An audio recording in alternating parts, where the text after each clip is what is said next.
D and Davis the flip. Recording from my basement this time. Yeah. Oh, so we've been kicked out of school. We remodeling. Get your ass. Nah, shout out to Mitch. The Score's remodeling. We will be on the Score the holiday weekend, so that's Friday morning from midnight to 5 a.m. Friday morning. Big show. D and Davis will be on talking baseball, basketball, and football. So tune in if you can, or podcast it, but tune in. Tweet at us. Hit the text line. Let everybody know you want us to stay there. Keep rocking with us. We always appreciate it. For sure. Yeah, definitely. And make sure you check out D and Davis' show, which Ryan is doing a good job taking over for Tony. Shout out to Ryan. Keep up the good work. We always appreciate it, especially figuring all this equipment that you and D do so well. But we got a lot to get into today. Today is a Tony show. Because Tony wants to talk about how great his life is. Since I left you, motherfucker. Let me tell you, since we got divorced, I've been eating caviar every day. I'm blue check tone, motherfucker. I'm Kenneth Davis, and the next verse you hear is always Tony. No.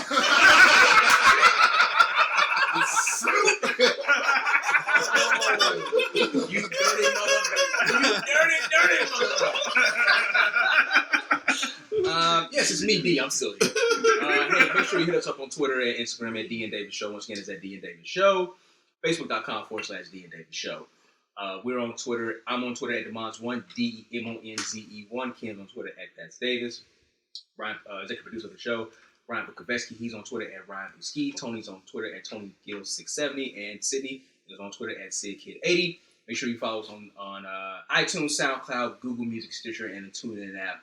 You can subscribe, rate, share, do all the stuff with the podcast. Get a 5-star rating. All right, T. You want to talk to us about what's been going on, so go ahead and start. No, how you guys feeling though? No, get to your point. I'm even trying. It's all mixed in. But yeah, how you guys doing though? Good. Busy. Living life. Shit. Yeah, trying to figure out going into the ending out this quarter. Mm-hmm. Things that I didn't accomplish that I want to accomplish, and how I'm going to attack the last 2 quarters this year. Okay. It's kind of where my head has really been at. A new unveiling of things that I want to do professionally, personally, taking up more responsibilities within the house. You know, sometimes being a male, you don't focus on how you can help and pull more weight. So just trying to self-improve, I think, is the most thing. I gave up beer. I've had beer since... I don't... I mean, it's big for him though. It's something that he's, trying to accomplish. I had... I guess so. Hate. I think it's been 2 years that I've been drinking carbonated drinks again. I stopped drinking pop. Not to say there's occasionally if there's a pop around, I'll have one. Mm-hmm. But as far as like ordering a pop, I don't do that. Mm-hmm. So I gave up pop years ago, and given that I gave up beer. But over the last 2 years, I've been really hot IPA drinking. How's the IPA? Do you like that? I love this. Okay, I told you guys were gonna like that one. Yeah, so that's my favorite one. What the owner of the store, his brother loves that one. It's another one. I actually have the other one upstairs too. Mm-hmm. It's a Lagunitas IPA. Okay, that's what's up. But I'm gonna still keep beer around for guests. But I'm drinking wine right now, and red wine is healthier. So I'm drinking red wine. So just to get that, that's one way to start to lose weight. It's some of the stuff cutting back that I'm trying to cut back on. Some of the processed foods, and also a lot of the things that I enjoy eating, I want to learn how to make myself. So I've been focusing on that a lot. Oh, that's good.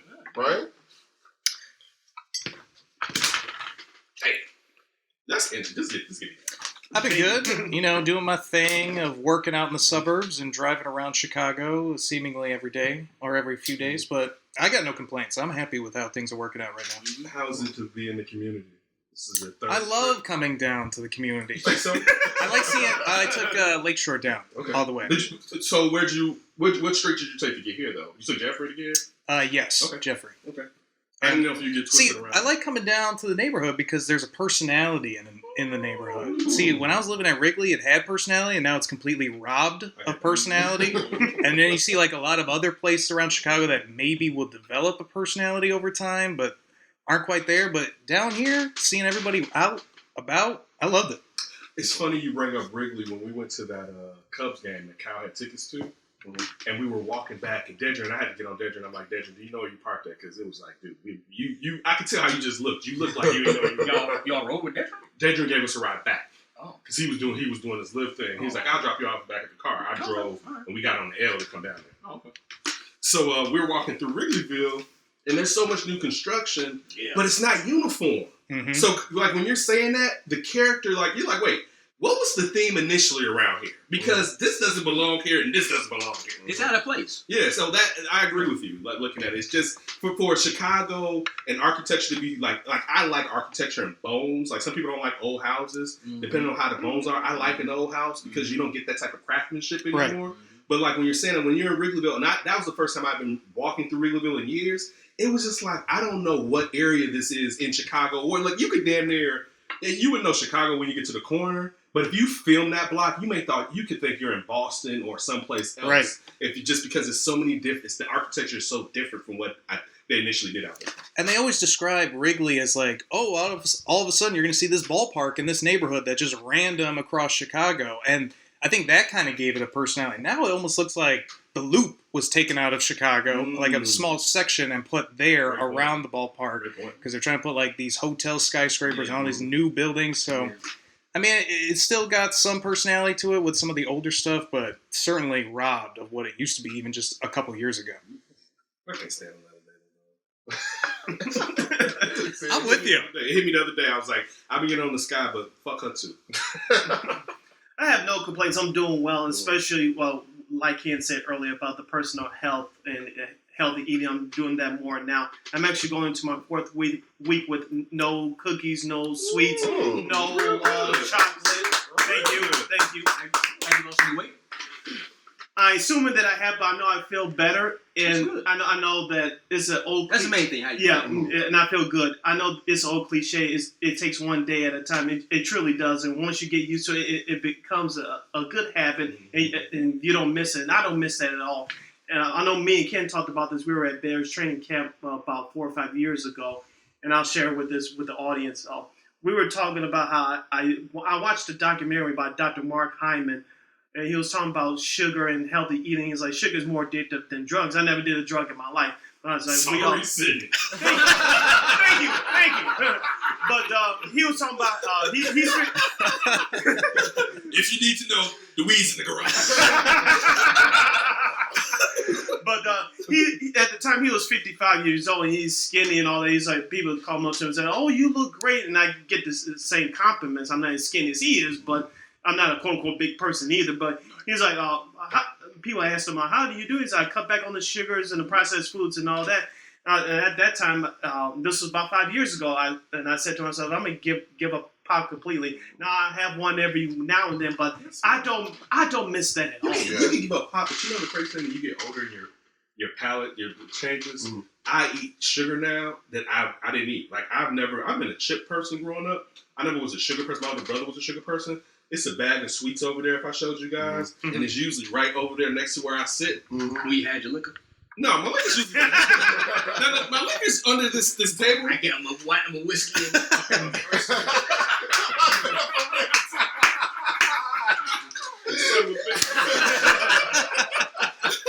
But no, so now since I'm older, I crave sugar in ways and I binge it that I wouldn't do.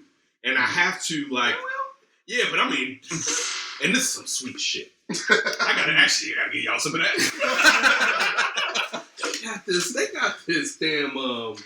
They got this hard candy wine. They have this wine candy that the inside has a little bit of bitter powder in it. Oh, it's a wine candy? It's what's the wine candy we used to eat growing up? Jolly Ranchers. Yeah, Jolly Ranchers. They got the Jolly Ranchers. Why do people call it wine candy? Yeah. I've never understood that. Because y'all was young folks. Yeah. We about that liquor line. But anyway. Go ahead, D. Say yours. No, I was just going to wrap up by saying, so also, this I've done the same thing with chips. I liked potato chips growing up. Now, I'll eat them on special occasions, like favorite chip. I'll say Lay's cheddar and sour cream. Ooh, see, I like that. Enough though. You come get about 8 of them in. What? Because you can't get a whole bag of that. Because that's too one of much. those you got to That get is a true, little. though. You got to That get is a true. little. If you kind of go into that whole bag, you're not gonna want to eat them bitches for in about 3 days. Right. But I'll eat it on special occasion like Memorial Day or 4th of July, and that's it. Like, but I cut back on that a lot. So it's like I'm cooking. I've been doing this for the last few years now. I'll cook at least 3 to 4 times a week, sometimes even 5, because one is saving me money. Number 2, it's better to cook instead of just eating out all the time. So I'm good as far as that is concerned. Before you go, favorite chip. That's a tie for me. Right now, getting the sweet barbecue. When I used to smoke weed, it was the chili Fritos. Ooh, that's a sneaky chip. That was college years, and boy, let me tell you something. That's a Some sneaky. Singles, gin, some honey bun. Ugh. Oh, I love your honey bun. And Some bud. that too. Favorite chip, Tony. I'm probably gonna go with Jay's rigid barbecue. Good chip. Yeah. Very good You chip. ever had Jay's out And the then box? You ever had Jay's out the box? When people post A that, box of I always J's? when Yeah, people it's a post box. that, I'll be like, "What the fuck is that?" Yeah. And I know what it is. What is that? You old motherfucker! Oh shit! Used to come in a box and have 2 bags, like 2 white cereal box. plastic bags, and like the cereal Yeah, box. no. Yeah, you wouldn't. You weren't lying. Favorite chip, Brian? Oh wait, and Jay's sour dill. No. Man, this is tough. No. See, I'm a big variety guy, so I don't know if I had Run through it. it real quick. Definitely, I'll give you an underrated one. Chex Mix, hot and spicy.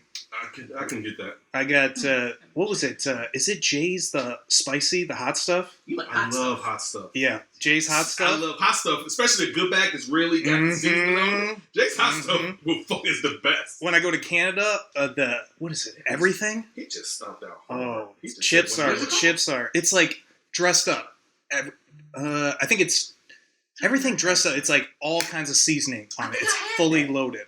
Yeah, it's like dressed up. They sell it here, but it's big in Canada. They'd always put the little Canadian leaf on the He back. just said, "When I go." And Canada was the first place. Canada's the first place I ever saw ketchup chips. Yeah, and that's part of the seasoning that they put on the dressed up. Doritos, you gotta go Cool Ranch. Pringles, gotta go sour cream and onion. Oh, I go chip. It's the There's oil not. in Yeah, there. I'm a chip I'm dude. so There's oil in no there. chip that I'm I just love like chips. no. The idea of Pringles is cool, But see, but when you get into it, it's Yeah. like, what the fuck is now that? that's your once in a while. Like I need a can of something, not a bag. That's what that is. I'm so organized. Look, I love chips. Bittners, 3 cheesy Bittners, hot Oh, yeah. stuff like you said. Salt and vinegar, I forgot that. I like some. I like salt and vinegar as an adult. As Yes. a kid, it was cool. I As an love salt old and vinegar, person- but I feel like sour dill is the upgraded version No, of it's the salt and worst. vinegar. That can be too I dilly. like Thank you. That can I You be. like can't your get pickles? sour dill. Like pickles? I love it. But And I hate pickles. not as much as I like chips. I hate pickles. Like, I'll eat a pickle. How often would you? But how often do you eat a pickle? I only eat them if I throw them like on the burger. or That's something what I'm like saying, that. so- but can I just eat a whole pickle? Yeah, I can. I just don't buy them. Yeah, but we don't like that. Yeah. You gonna put a peppermint in the middle of that motherfucker? No, that's for your booze. But That's your butt. I'll tell you what's good brand though. Utz is kicking ass right now. There are. Oh, They'll yeah. buck a bag too. Utz is doing shit. Us is. They're kicking business in their teeth. They are. They They're are. taking this market. It's like, okay, business. They are. We're gonna take your spot. But anyway, let's get back to the Tony Show. I don't want to call it Tony show. It's We got Tony. other stuff to talk about, but Yeah, we just did chips. I feel, Hey, right. it's not me. Oh no, D, go D. Go D. I'm fine. I just drink up there. Get some of that red label in a minute. I still drink. But you know, I'm feeling great. I did give up soda, so I do feel healthier. You say soda?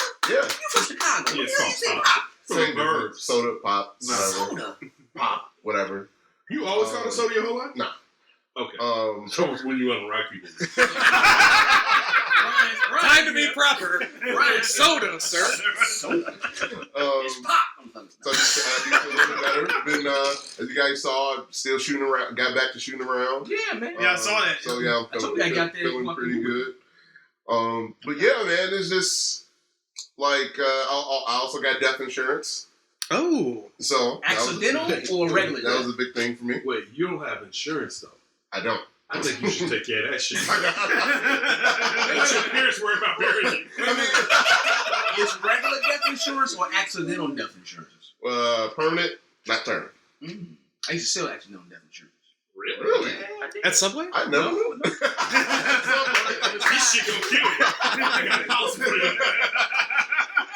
No, up in Northern, one of my telemarketing jobs was to sell accidental death insurance. I sold quite a few policies. Oh, Yeah, okay. Oh, God. Next to that, and selling Opal White's ice cream over the phone. Over the phone? Yeah, food, yeah. What the fuck is buying ice cream? What time was that? I was old. You want some of that pizza? Oh, I get this stuff. It was you know what? I had never heard of Opal White's. Yeah. And I don't think Opal White's really. I mean, it obviously was in Chicago because the guy. I mean, Opal White started here in Illinois. But what's crazy? I was talking to my cousins that happened to be my white cousins, and I was like, "How's college going?" I'm like, "It's going cool." You know what I'm saying? We all kind of like around the same age. And I was like, "Yeah, I got a telemarketing job. I'm selling Opal White's." Like Opal White's? You selling Opal White's? I'm like, I don't know what the fuck this is, but this must be good because there's some white folks be buying this shit. Oh yeah. Oh yeah. And that's who buy it too. The white folks like, all right, cool. You get how many pints you want? They also support Oboys.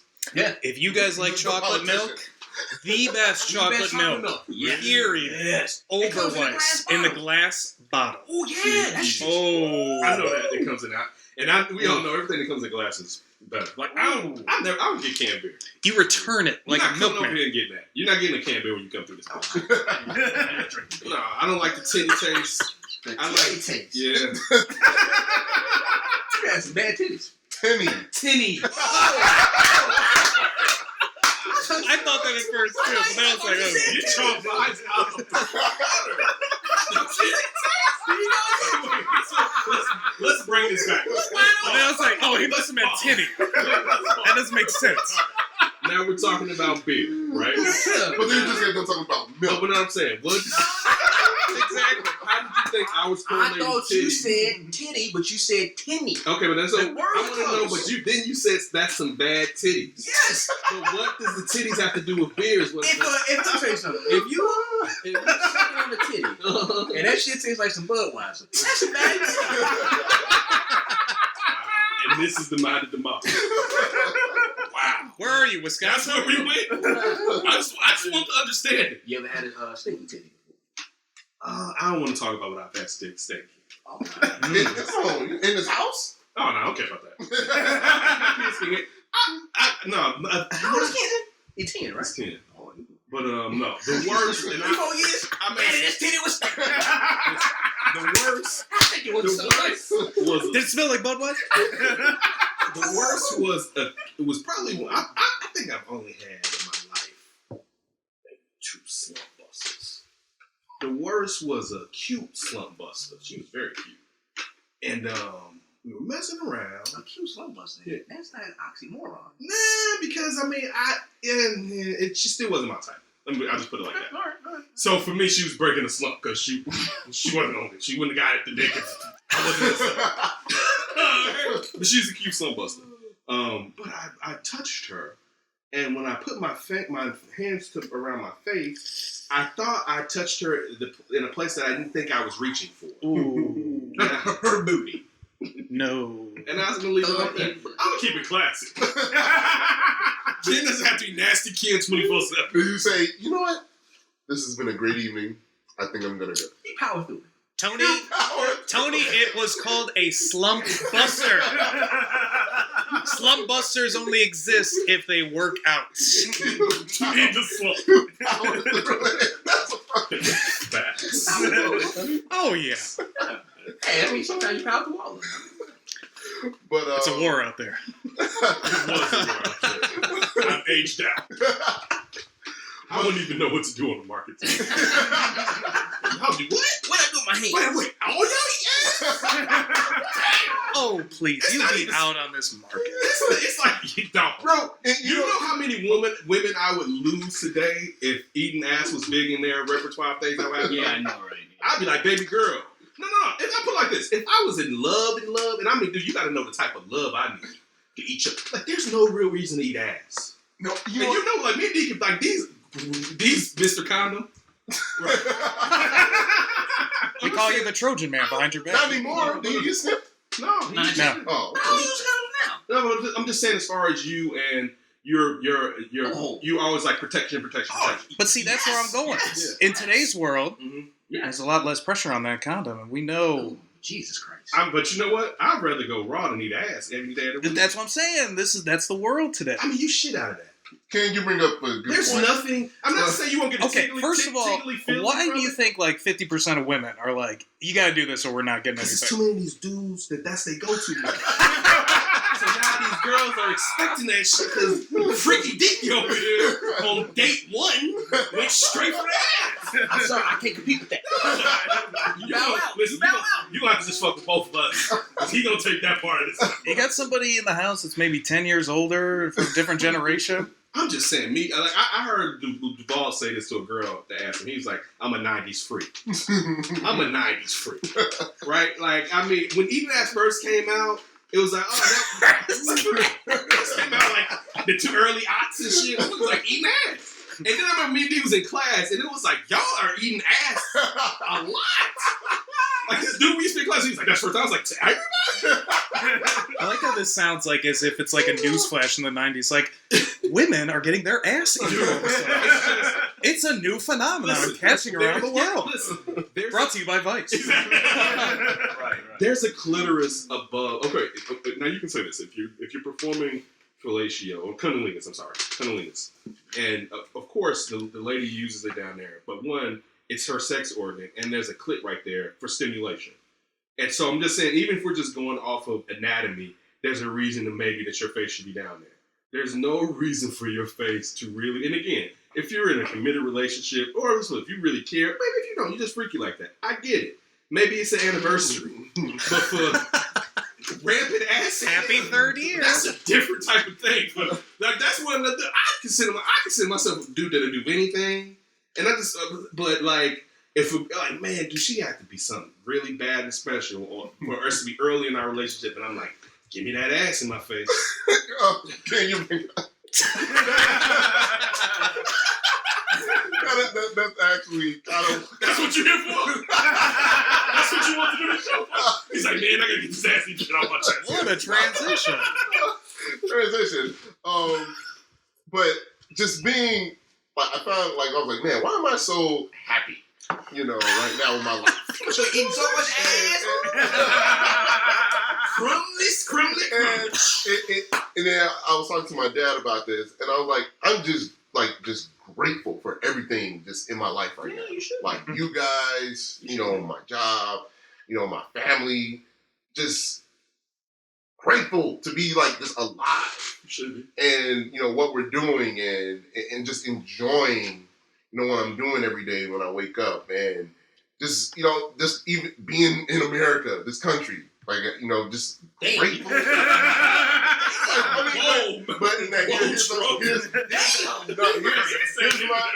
Here's my connecting point to what America. like, in what country is eating booty acceptable like that? Like that, Brazil, where you can Brazil is a heavy booty. you know how many, I'm sure you can do it. you know how many Europe. countries that just need food and we just privileged just to eat booty like that? What? Like, you know how many countries, like, people are fighting for food. Food just to survive. And people are just in America just eating booty out willy-nilly like that. I got a news flash for you. Guess what? They eat booty. Starving people can eat ass. They trying to get food on a Friday. You know what people that starving do a lot of? Sex. Fucking. They don't have the It's energy. nothing. If you ain't got no TV, what you feel like doing? They got no energy. Let's fuck. Boy, my life sucks, and looking at America, let's screw. Man, he said they too malnourished to do it. I think you still do it if you a little malnourished. Yeah. Ribs sticking out your skin, booty on your face. Hey, not much is coming out that end. No, it's clean. No, it's clean. Oh, But no. yeah, it's just like, man, it's like when you know you talk to other people, just angry all the time. You know, and it's like, bro, it's like just you were right here. You are alive. You are American. You know, it's like the percentage, like when Watch this. when He just hit him. I'm walking down the street Watch this one. man, like you struggles. Here, D. You are American. like when A little bit more. That's deep. Damn. Drink. It's gonna be gone. when our fathers consummated our brothers, the percentage that you specifically will come out and be you. Wait a minute, say what? I'm starting again? It's like, no. It's like the percentage of the chance of you specifically, D, being the one to make it to the egg. And you being alive, like, Yeah. I think it's a 33% chance. like 33% that you specifically would come out and be Ken. Okay. Like, I'm just in a mood right now in my life. Are you saying you're happy I made it to the egg? Yes, I'm happy that you made it to the egg. Facts. But I'm just in a mode right now where I'm just grateful for every experience, every person that I've come in contact with, you know, over my 26 years of life. And I think it's maybe a reflection because, you know, I'll be 27 this year. When your birthday again? November, and you know, you just get to take a step back and you look at, you know, all the years that you came up, right? I tried. You did need to go to strip. And Come on, dude. I'm just grateful for. It's gonna be for cold everything outside. so You far. need to be warmed up a little bit. And I feel like You will have fun at strip. Can I get my point out? Deep conversation. You guys are ignoring me, and I don't appreciate that. Titties! You're right. Keep talking. I'll be you. Well, I'll be you. You can talk. Go ahead. Let me show you what you do. But Keep going. but yeah, man, it's just I just appreciate where I'm at right now. I appreciate you guys, and I feel like a lot of people, when they are in those bad times, I think it would help just to remind yourself how grateful it is right now for you. I think that. I mean, I had Cheers an experience. I had an experience this week. My daycare provider just broke out on me, and I was going into the office. And Your kids, you keep them. And it was funny because I started to deconstruct and reconstruct everything that I was going to do to talk about the situation. And me and after kind of got into it, she's like, "Well, fuck it, Kelsey don't need to be there." And I was basically like, "Well, it's easy for you to say that, but usually I have to do majority of the pickup, and as Kelsey transitions into school, a part of their task is going to be to handle pickup, and I need some help. So it's not as easy for me to say fuck them when it gives me a certain type of relief when I know every day I have to pick up." Is she going to kindergarten? She'll be going to Preschool. So anyway, in my head, and I was talking to some guys at work about this. You know, my first thought was, shit, fuck it. I'm gonna stop picking Kelsey up early all the time, and then I have to tell myself, so I'm gonna punish Kelsey and myself because I'm mad at somebody. And then it hit me that I had a stern discussion with them about it, and it was a cool discussion. I mean, about You ain't cussing out? No, because they watch my kid. I feel you. So I'm gonna get you back. Like, here, take my kid. Right? Like, no. So Fuck you. Yeah. You change the diaper. Exactly. So, but it's I usually try to work through my shit. All right, to know. All right, sometimes that shit is you. Like, it's easy a lot of times to be like, man, what the fuck is wrong with this? It's like, take a fucking step back. What are you doing to add to this situation? And I mean, I think I agree with you all the time. I can say that you can be mad about some shit. Yeah. No, I'm not saying that. Yeah, but life happens. But I wouldn't let it fester. Yeah, that's the thing. That's the thing. I wouldn't let it fester. That's the worst thing to do is let it fester. Sit on you. So yeah, I'm with you. Yeah, I mean, if I get like life happens, you know, and you can't control all of it. You try and control as much as you can, especially, I mean, we all kind of, I think people that go into this business have a certain level of wanting to control like certain things, but understand that you can't control everything. and then again, go back to gratitude and just appreciation of who you are and where you come from and how you got to the space that you are now. I think that's the underlining thing that everybody should have in their life to maintain, one, their own sanity, and two, just to, spread that to the next person. What if they're not happy about where they're at right now? What would you tell them? You American? I think because we've had conversations about before I found my passion in doing this, like I was just kind of just in limbo and just stuck, like not knowing what my purpose was. How long of a gap was that though? That was about 2 years. Damn, that ain't nothing. Well, for how young he is, that's a long time. 2 years of not knowing where You was in college though, right? No, this was post college. I was just working. I thought you were still in school. I thought you were No. I couldn't afford to finish Robert Morris. Okay. I was in a bad spot. I was like, man, I'm not gonna get no college degree. I feel like I just wasted money. Yeah, he's a mess. I don't like the career that I pursued in college. Yeah. And I owe them money. I've been there before. Like, it was a very bad time for me up to that point. Yeah.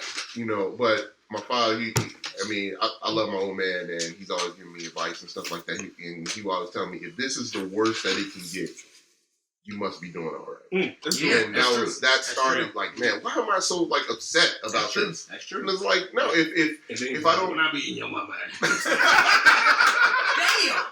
I did not go that far. But I think that started and that helped me out to find out what I wanted to do. It's like, no, go into work, be happy you're alive, be grateful that you have the ability to work, talk to people, engage in conversations, and just be grateful and have gratitude for where you are. And that kind of helped me, like, you know what, I think I want to do radio. And that's where it started. When I was content with, again, you say if a person isn't happy or content with their current situation or happy, be grateful for where you are, take a seat, calm down, breathe, and you'll find it. That would be my advice to that person. How old were you when you figured out you wanted to do radio? 21? Yeah, 21, Damn, 22. I wish I would have knew about I was just thinking that. Real quick, I was thinking this on the both times I went back to SIU.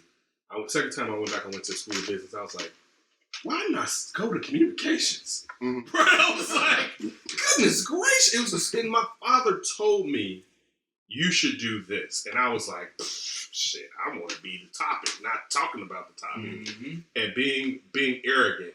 And had I listened to someone who knew me best, that knew my skill traits, I would have been ahead of the game. But I thought about that this week, like, what the fuck? I should have dove so far into communications that it didn't even, like, if I had hindsight knowing that this was going to happen, man, I would have, knowing that the direction, and then of course getting lucky enough to meet all of you, man, I would have fortified myself earlier to help us even better today. I was told that I should get into radio when I was about 21. But it was still in the mix of, and I always say this, I wanted to be the next Diddy. I still wanted to get into the music business. And I probably still could have. Mm-hmm. But the only thing that took me out of that point, I was just born, if you want to kind of say the wrong time. It was a transition in the music business when digital came around. And so many jobs were lost and digital online. And I was a part of it, in a sense, uploading music to iTunes. Like one of the first people to start doing that. Or one of the first companies to start doing that. And I thought I really wanted it. And it was kind of like, man, I don't know how this is going to work out. Because it hadn't leveled out just yet. Yep. If I was a few years older, or maybe a few years younger, I never would have did this. It was just that particular time, and I was like, I don't know what the fuck what's going to happen in this industry. Totally. Everybody's fucking losing their money. I don't see. It's no such thing as $1 million video anymore. I went to New York. I didn't like it. You know, since it was just that kind of that weird thing, and it was. And since I guess God was a blessing, but I didn't figure I wanted to do radio until I was 26, 25, 26, and that truly that 4 to 5 years makes a huge difference. Because at that particular time, I was already dating Chanel. We were thinking about getting married. She telling me she want to have a baby before she's 30. And it was kind of like, okay, my life is fucking changing. Until we really start popping off, we had fucking women and kids by then. And which is so hard to do in this industry. Especially if you take care of your family. Exactly. If you're a deadbeat, this shit remember, what was the main things that was told to us when we was in class? A lot of people in this industry, they get divorced. Yeah. That was said a lot to us. And I'm like, okay, so what the fuck am I doing? All right. I'm going to take a road with it. I'm going to take a chance with it. But I wish I would have known. I wish I would have listened to my professor who I was working for and said, man, you need to go on the radio at 21. I wish I would have did it then because I haven't met Chanel yet. I'm glad I did meet her, but I haven't met Chanel yet. I didn't have any kind of responsibilities like that. I was still staying at home with my parents. And it would have been basically you. I'm thinking like, damn, what if I would have figured that out then? But I think everything kind of, you weren't ready for that yet. True. Very true. And same thing with, I want to get, Ryan, you wanted to say something, man. I want to hear what you had to say. We need a white perspective on this. But I'm here. But I have, similar regrets too. It's like, well, if I was going to do this, I wish I wouldn't have wasted that money or the money that I owed to Robert Morris and just went straight into it. But I figured, I needed that to figure out what I actually wanted to do in my life. Yeah. I needed that those 2 or 3 years I was in college, just to find myself and understand what I needed. Yeah, I had a similar story, I think, like you, D, and kind of you too, Ken, when it came into going into radio. Because, like, I told you guys when we had that meeting with Mitch, that's how I fell in love with radio. I was like 10 years old. My mom was in Spring Hill Mall, dropping something off. I was just playing with the radio, and then I heard the Bears. And I think it was Boers and Bernstein, and I was just listening. And then from there, I was hooked. I think, like, the next week I called Lawrence Holmes. He was like, I want to say a guest host for some show, and he was asking about Alien vs. Predator, whose side you're on. I still remember that. Wow. And I think he had to cut me off. You have to tell him. No, because he had to cut me off before I could finish my answer because he was up against the clock. So why can't you tell him about it? I'll tell him. I can't tell him he cut me off. Still tell him. I'll tell him. But then I started going. I just didn't know if that was something I wanted to get into. I wasn't sure if that was what would be smart. And I think in college I was like, let's just get a smart career plan going. And that's where I started going into business, and I did advertising for a radio company. And I would listen to the score every day, and I was listening to it all the time growing up. I mean, 670 was easily the one station I listened to the most out of everybody. Same here. And I hit me like probably 25, 26 after about a year or two in the advertising. I'm like, man, I got to go into radio. I got to at least try it. I got to see if it works out. If it doesn't work out, fine. But I can't just sit there like, since 10 years old, wanting to talk about Chicago sports on the air, I got to at least try to go for it. Bro, and that's the thing, too. It's like, no matter, like, what the next step or, how nervous that, I might get taking that next step at all, it's like, I'm going to regret it if I don't even try. Mm-hmm. Yeah. And I think that's another thing that goes with being grateful and happy is taking those risks, knowing that I gave it my all, and then if it don't work out, at least I know I did everything that I could to achieve what I wanted to achieve. And Tony, going back to when you first brought up how like this festering anger, I think part of that plays into it. A lot of people live with regret, and they're okay with regret, and then they see it a few years later on, they're like, in somebody else. Why did I just let that opportunity? Why? And then you just get angry, and then you get bitter about life, and then you start looking at everything as like, I don't get anything. I'm never going to get my shot. And I think it just starts going downhill like that. I can't wait until, and this is a side note, we do a Ryan show. No, I'm very serious. And when I was just thinking about it, I've said this before, about 2 or 3 months ago when we were in the studio, we have to do a Ryan show. But to be also honest, when I just said Sydney, we have to do a Sydney show. You know somebody who I really want to interview? Xavier Pope. Just from some of the You always tell us that we just hit tidbits, but and it's funny though. But this goes back to like what I said with Cheryl Stout about the people that you come up with and everything stuff, and you kind of forget it.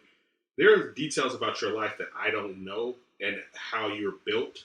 I think it would be very interesting if we did long form discussions on how you tick the way you tick, and even in parts that are uncomfortable. Because I think for you being a white dude, sometimes I think being black, you would just expect that white life is just fine.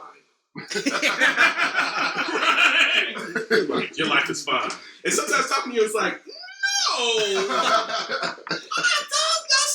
I'm stereotyping them right there. I mean, everybody has things. Yeah, I was just about to say. Yeah, everybody. So Look at Donald Trump. He's got things, even though his things are way easier than everybody else's things. Yeah. But I know growing up at 16, 17, he was sitting in his room or something like that saying, man, my life ain't fair. This is bull. There's a reason.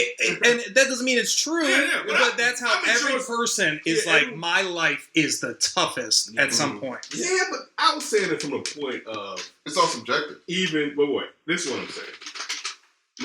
I'll give you a story to set this up. So my dad told me this story about growing up in Alabama. And one day, him and his friends were breaking out the streetlights in the poor white people's neighborhoods, right? And he was like, they were so poor, they didn't have shoes. They were poorer than us. So they're chasing my father, and he falls into like a hole. And either he messed up his wrist or his ankle. And there was a chance they were going to kill him. And one of his teachers, they were in the backyard or something, one of his teachers, and one of his teachers came out with a gun and told them to fucking hand scrape or whatever. So one, I wouldn't be here. But the point that I'm making, and the reason I'm taking away from the Trump thing, I think that we even forget about poor white folk, is what I'm trying to say. Mm-hmm. So yeah, you're right in saying that everyone has issues, but I'm not even just saying is that sometimes people that are in the same social class as you, you're oblivious to it because of race. Mm-hmm. I guess is the point that I'm trying to say. I agree with that. So that's why I want, and then with you, Sydney, you're a different character. And I'm not even saying it like on a ha-ha, he-he. I would love to talk to you about your family because you never talk about your family. So it'd be interesting because you hold it back for a reason. So it'd be interesting for you to open up to kind of talk. I'm not running away from it, but when it's time, I'll do it. I think that it would be, and I think our listeners deserve that. Like our listeners deserve to get the inner workings of us. We indeed usually try to be very open and honest. Yeah, I think our listeners probably know. Yeah, so that, but I'm saying we try, but for the whole clique is what I'm trying to say. No, yeah. That's it. That's all. No. That's all I'd say. No, I mean, listen. You talked when Brian. You brought this from the point of people having regrets. I think I was just thinking about that. I was like, man, it's a lot of kids around the neighborhoods that we grew up in, and probably anywhere, and they grow up, whatever, like that. They probably had 9 to 5. They probably living decent lives. You know what I'm saying? Probably cool lives like that. But thinking about the younger kids right now, it's like you can just walk into them like, okay, what do you want to do? And in some sense, either kind of provide it for them or kind of tell them you need to do this. Just don't live with any regrets. If it happens, it happens. If it doesn't, just try to do that. Having that mind state, and I think we all kind of been there. It's like, you know what, fuck it, I'm gonna go for it. Mm-hmm. A lot of people just don't go for it, and I think what do you think that is? Well, fear. It's fear. It's pressure from other people. Oh, man, you can't do that. Listen, I remember being told that, not from my immediate family, but from other people. It's like, yeah, you trying to get in a music business? Or, yeah, you trying to do this? Or, it's kind of like, man, should I do it? I don't know. It that way, especially at a very young age, because your mind is still developing. Your brain is still developing. Mm-hmm. And you're trying to figure out, okay, what do I want to do with my life? People don't figure out what they want to do with their lives sometimes. Shit, till they're like 30. Mm-hmm. Which that's not that far off because a few years ago, 5 years ago, your brain finally finished forming. Mm-hmm. So you're finally like, okay, yeah, this is what I want to do. That's not that far off. But social norms, social pressures, family pressure, whatever the case may be, it kind of speeds things. Bro, why do we do that? Like, just even fear. To our, it's like to also our people own are afraid family. of change as well because it takes work and people don't want to work. We tell our kids and we tell other friends, you can't do that. Well, why are you doing that? I think it's a lack of fuck it. Like sometimes, I do both. Mm-hmm. I've been held back by that won't work, so I won't do it. Mm-hmm. Right? So why invest the time in it when it won't work? And then I'm one of the people you'd be like, oh, Ken did that shit. Ken crazy. Like some shit I'll do and I'll look back on it. Like I was thinking this week. I remember I was one of my first friends to ever fucking drive away from the cops and just like go on make a police chase. But for me, and it's crazy. And this is the thing too. Me and my buddy Ranks always says, I live in Ken's world. So in my world, I think you guys have experienced what I've experienced. Like that's how I don't think that I'm going off of my own life when I'm doing this. So I think everyone's had the highs and the lows that I've had. So again, like even like going back to the driving, and then I remember my best friend at the time. This one night, me and him was going to meet some girls, and this cop's about to pull us over. When you're a kid in Chicago, you put over a lot. This cop's about to pull us over. He had a 70s Impala, and he took off down this alley. And I said, "Motherfucker, you are not gonna outrun." I was in a brand new car, dude. I was right by where we live. I was on South Chicago by like right before KFC, and I'm racing somebody, and I look at my black lights. I see the cops. I'm about 2.5 blocks ahead of the cops. I said, "Fuck it." I said, "We out." Like it was a Kids don't, run away from the cops. Disclaimer. It was a day. It was actually the funny part is this. It was the day of the Million Man March. I know this because I didn't go to school, but I went back up to school to pick up some of our young football players that was on football. So we couldn't go to practice because we didn't go to school that day. So me and my partner went up to school to grab some guys because football, you hang out together, whatever. And so it's the young boys in the back seat, me and my partner in the front. And I'm riding down South Chicago, and I get past Jiffy Lube. I'm about 2 blocks past Jiffy Lube, but I bust a right, and I turn in one of those T-slant alleys that's right there, and it's full of rock and pebble. And all the dust from the rock and the pebble is in the air. I tried to bust a right in the T alley, but because of the rocks, my car slid. I look in the back. The cop is in the fucking alley. That motherfucker was 3 blocks back, right? I threw that bitch in park. Everybody was like, "What?" I'm like, "It's a wrap. He's right here." So this is the lucky part, because clearly this cop should have got him and just started shooting at these black boys like it was nothing. Like, motherfucker! That's not impossible. Yeah, no. And the funny thing is, you would think, because in a way we were at a heightened level back then, because we knew what was going on in the streets. And it was one of the best things, man. This white dude came up to me, calm as fuck. Asked for my ID. I don't even know if I had in high school I didn't have my license a lot. So I would give him my student ID. And my student ID was a get out of jail free card because I went to Catholic school. And he just rubbed me up on not having a seatbelt. I was speeding. Lucky. I tried to get away from the cops. He gave me a seatbelt ticket. Ooh. All right, that's enough of the kid story. I'm sorry. But no, because it went back, and it's funny because a lot of the things that we're discussing today are thoughts that I've had through the week about why is life the way that it is, and just like you said about why do we do that, and it's like a part of you. I guess it's. I think this is this, and we should go deep into this. How do you accentuate strong parts of you, but how do you reduce them when they run interference or hinder you from moving forward at times? Well, one thing I want to say, and it kind of connects to what you said as well, is why do we live with regret? I think part of that equation, a sneaky answer, is time. Because timing is everything, obviously, with a lot of opportunity. But you don't know yourself until more and more time goes through and you go through more and more experiences. I think a lot of times people don't know at the time when an opportunity knocks, like, is this who I really am? And they don't really know themselves because nobody really does deep dives on themselves anymore. I think it's just all group and social media and everything. There's no that let me review myself. Let me see what I'm doing here and try to get that alignment of real self and ideal self and not have this unawareness that one is way different than the other.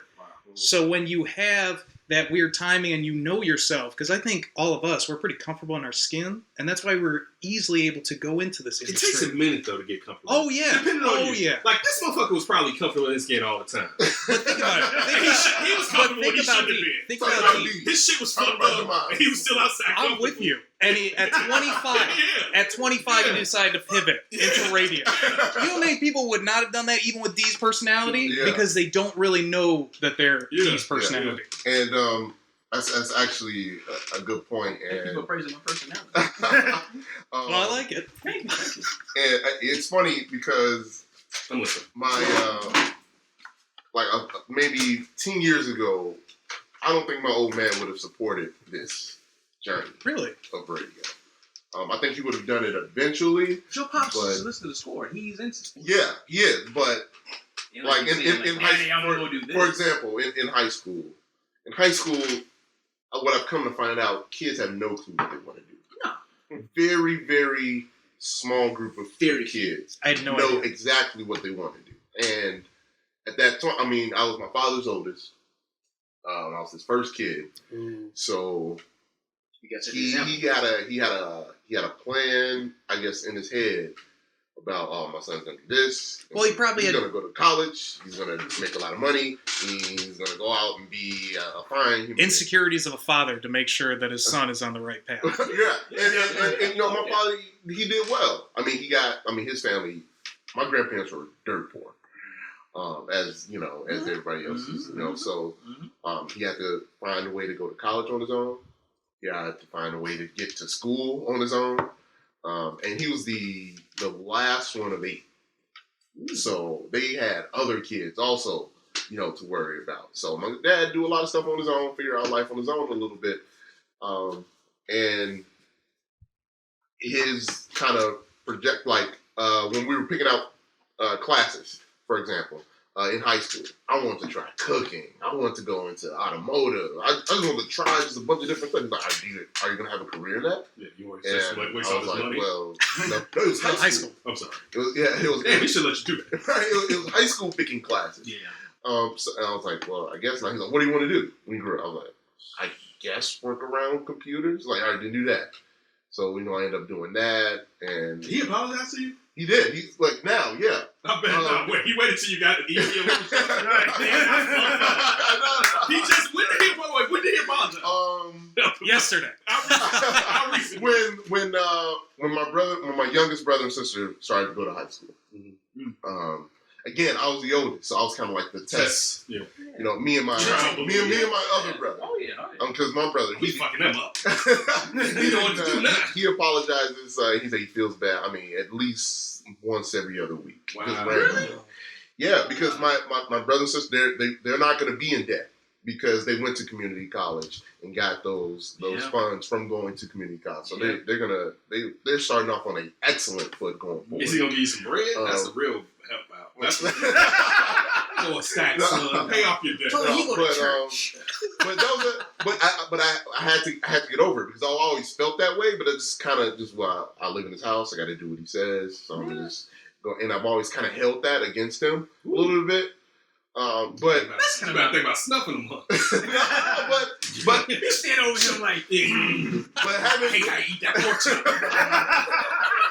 In that sleep. But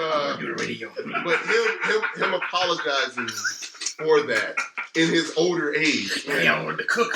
Now I don't know how to cook shit. Your transmission went out.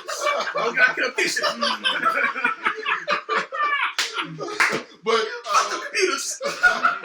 But seeing that growth in my father, knowing that in certain situations, older men, specifically, I'm going into black men, they don't apologize, especially to their children a lot, because there's some ego. Yeah. I've seen it. I've seen plenty of examples. But I also think it's. I was cleaning up today for you guys to come over, and I was walking to the alley, and it's a gentleman that lives 2 houses over, and he was out there with his companion, and she was talking about they seem like they garden. I think they got compost over there, and she was saying something to the fact like, "You don't see that tomato?" And he was like, "She was like, you don't see that tomato?" And he was like, "No, hun." And I came in the house. I told after I said, "Why don't anybody talk about that when y'all be yelling at us and shit?" Like, you never see the dude that sits there and de-escalates when the woman is bugging out, and she even had to laugh. I said, he over there, and then be half the time I'm like, it ain't that, like, so, and the point that I'm making is this. I get what you're saying, but I'm looking it through our eyes because, yeah, my dad would have apologized. I mean, my father had apologized to me before he passed about certain stuff or whatever. I think he would apologize to, yeah, like, so I get, like, stereotypically or whatever, but even stereotypically, I think we live in a world now, for the most part, if you're a good person, if you're a good person, but a person that's insightful, it's easier to understand sometimes. You gotta get to that point, though. You're right. Yeah. But usually older people, a decent amount of older people have them. Here's the thing, though. You're gonna go through the same struggles and the same situations your pop's in if you ever have any kids. Yeah, easily. It's gonna happen. You're gonna be like, man, son, listen, I'm telling you, you need to do this. Mm-hmm. It happens to I'm sure I'm gonna tell Grace, like, listen, you can run really fast. You run through the house all the damn time. how about you take up track? And she could want to do something completely. We went to the point yesterday. We went to the park and to the point. Went over there in the whole neighborhood. And she would say, okay, where can I run to? Where can I stop? And I want to think like, okay, this kid might want to do track. I want to get into the track team. She might fucking around and be I don't know, something completely different. I have no idea. So you try to learn from the mistakes of your parents, yes. But you're going to make the same parents. And it's your life. You're going to make the same mistakes. The interesting thing is You're going to make the same mistakes. I feel like sometimes my dad was like that, but then my dad wasn't hands-on enough. Like my dad, they didn't figure out my high school. I chose my high school. They didn't really talk to me about college. I chose my college. I mean, I chose my high school. My high school had to be paid for, right? And I feel like sometimes they kind of let me run free because I came off as responsible. I'm the middle child, but they said I was the oldest child, and I was still a kid, and I did need someone to. That's trust, though. They trusted you. Yeah, but I still needed for disciplinary because I was basically my own disciplinarian. I mean, like I was my own disciplinarian as a kid. That's not easy. Oh, that ain't right. It's not good. Yeah. So I'm with it. I think you should let your kid grow and let them kind of. They should have their own mind. There's nothing wrong with talking to them about why they chose this and why they shouldn't necessarily do that, and pointing out from your own life experiences this could happen from going in that direction. And also, I guess, try to highlight what they're saying so they don't think you're necessarily being closed-minded. But I think it's a give and take in a way to do it right because you are supposed to. But you're never going to do it right, though. You're going to make mistakes. But you can do it closer to right. Yeah, you can do better. And it also depends on It also depends on the kid. Like, some kids are just fucked up. Yeah, like for instance, they're human. You know, I always say, like, for instance, I think you're a credit to your parents, right? Yeah. I think all of you are credit to your parents, right? Yeah. But you know the thing is, you are a reflection of them. You had to be the type of person, it wasn't just them, it was you taking in the information. And then, like, so when everybody says you got a good kid, it's like, yeah, I got a good kid, but my son is good in general. So it makes my job easier most times, even though it gets on my fucking nerves. But it's because he's like this that our relationship works so well. So it's a code thing that I think you have to do. And as a parent, you're taking the lead initially. But even as you grow, like I want Kitson in his teens to start taking moral leads on tech stuff around the house that he may know more about as I'm aging out and I'm not messing with it and stuff like that. Because they let me lead on a lot of different things or whatever. But still, I think you need the guidance from a parent you need the guidance. Yeah, no doubt. And I definitely appreciate it. So going back to, the theme, appreciation, gratitude. But yeah, I mean now, like, my dad's like just all in. Like once I made the decision, I was like, Dad, I think I want to go to media school. And I know I couldn't pay for it on my own. And I knew it was going to cost more money. He's like, well, you just got out of school. You're not using that. He could have said that. Did he pay for it? I probably would have been fine with that. I'm like, yeah, you're right. He shoot that bread? He helped me pay for it. He sell one suits they be wearing in the church? Nah. And that's what this is really about. He's like, I'm going to need this boy to get in that radio. Y'all see this pinstripe Y'all should see it now. Y'all should see. And I remember. Ashley, you got the same suit on. Oh, so I decided to go to radio. Everybody put your hands over there. Pinstripe. And I remember the conversation when I told him what I wanted to do. And he was like, it's not a lot of money, in radio. I was like, I know. Yeah. I was like, but Dad, I think not the same. Yeah. I think this is where I'm supposed to be. You're a celebrity though, Tony. It feels like you're right. It feels like I'm supposed to be doing it. It had to be ESPN. And he was it like, had to be all right. ESPN Day. Was it ESPN Day? Is the one he ESPN Day. Yeah, when you was all like the jump and your tweet. Oh no, this was before. Yeah, he said this is before. I'm just saying, if I walked in with someone was on TV, I'm like, oh shit, sorry. And pinstripe suit going down. I was wrong. Glory G, you see too? My bad. And he was just like all in on. He was like, you know what, do it. And I was like, this is dope. This is what I'm supposed to do. And as it went along, as I like kept reaching those next steps kind of faster than what like the normal one would be, and he was like, "Yeah, you're supposed to be doing this." And We met you was what, 22? Yeah, just about. Yeah, You might be 27. 27 in November. Like 5 years. Yeah. That's a long fucking time. And I mean, it seems fun. quick. Yeah. It doesn't seem like Yeah, it don't seem like that long, but it's been. Yeah, it's been. I mean, think about our growth within those 5 years, though. Yeah, man. Think about that. I mean, we've. What are you doing Thursday night? Yeah, exactly. We want to be on the score. We were going to be doing another midnight to 5 a.m. slot on the score. That's huge for us. Pump that thing up. I mean, listen. This is. I mean, listen. We went from Ken and I being on the radio, doing an internet radio show. I had to convince him to do, and then I had to convince him to go to broadcasting school. Dang. I wouldn't have went when you. If you didn't go at that time, I wouldn't have went at that time. But you were thinking about it? Yeah, I was thinking about it. Okay, all right, cool. All right, so not convinced, but at least we had a mutual. I mean, not mutual, but we had an understanding. If you didn't go at that time, I wouldn't have went at that. Yeah, exactly. So we went in together. Yeah. We were already arguing about sports. We went in together. But think about it, from that point to doing like the red eye. Wow. Did you send out that video, or did Cal send the video out of the Cal video? Okay, of that time that you were doing the 515, and the four of us was in it. Oh, you did that. Oh, you did that. Okay, all right. Yeah, you shared. Okay, Tony shared. I'm sorry. Tony shared that time we was all doing the red eye stuff. Sid was in the red eye, obviously. We was all doing the red eye. No, Sid quit the red eye and didn't tell him. No, you did. No, I didn't. You motherfucking liar. Yes, you did. Yes, he quit the red eye. Because we were like, Sid, why aren't you doing your blocks? He was like, oh yeah, we was like, man, if you would have told that, yes, you had stopped early doing the red eye, dude. Yes, you did. Because look, he didn't make any of the videos. Well, the problem was at the time. My old phone, it was acting up. It was acting up, right? But it was like, oh, I hated the red. Nobody said that. That's not what No, I'm just explaining my side of it. But my old phone was it was bad. So I was like, damn, we could have used that day. Right. I was like, we could have used that day. It wasn't like, oh, I hated the red. No, I never said. I know. I was just pointing out at the time because I had a discussion with you. I was like, you should have told us because we could have. You put someone else on that day. Oh, for the video. Yeah, because at first it wasn't a video. It was just in print. Right. But I mean, we did that, and then going, you know, what I'm saying, being down here at IMS, and then getting the boot from there. 670. I'm sure we did something else beside that though, right? We did no one. Why you always forget? Yeah, no. Because D-Man. Yo, beefs.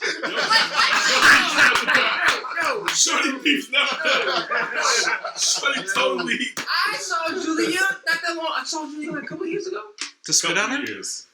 Yeah, it was a couple years ago. I was. Do you already know the story about how that no one ended? With us? Yeah. Oh my God. I think the audience would like to know how that. This was so. No One Radio. So as you already know, Tony Gill is executive producer of the Lawrence Holmes Show. Yes. Lawrence Holmes. I don't think this was the first time he did it, but luckily enough, because he was his intern, it was the first time.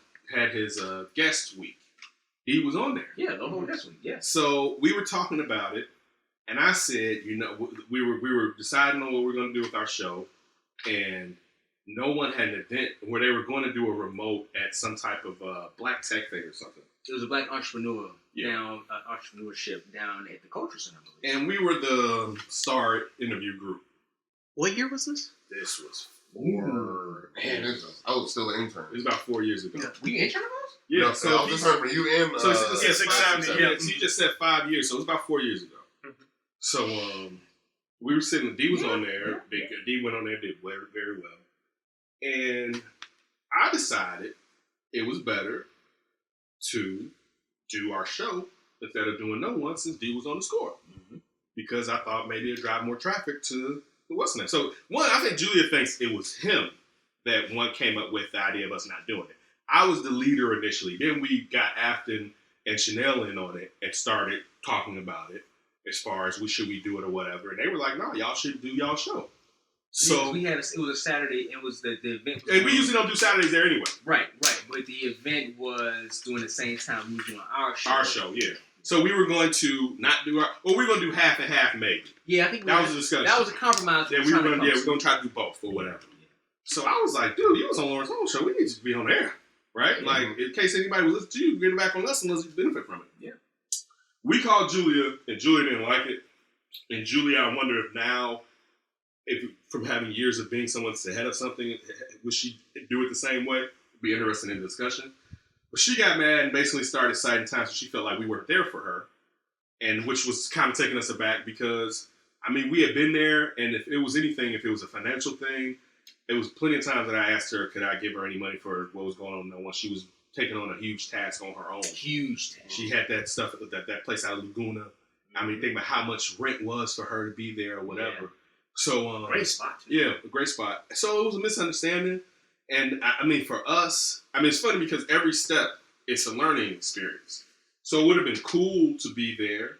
And I mean, I look at No One now and it seems like it's, they're doing well. So it's a lot of ladies working it, which is probably good too for them to have that angle of that. Because how many black women internet radio stations do you see like that? Mm-hmm. So, but at that time, I won't say we had a falling out. We had a disagreement, and it was kind of like, one, her and D and Julia played Who Got the Biggest Gun, and it was just like, I'm just like, what the fuck? But I'm on a three-way call. It was a three-way.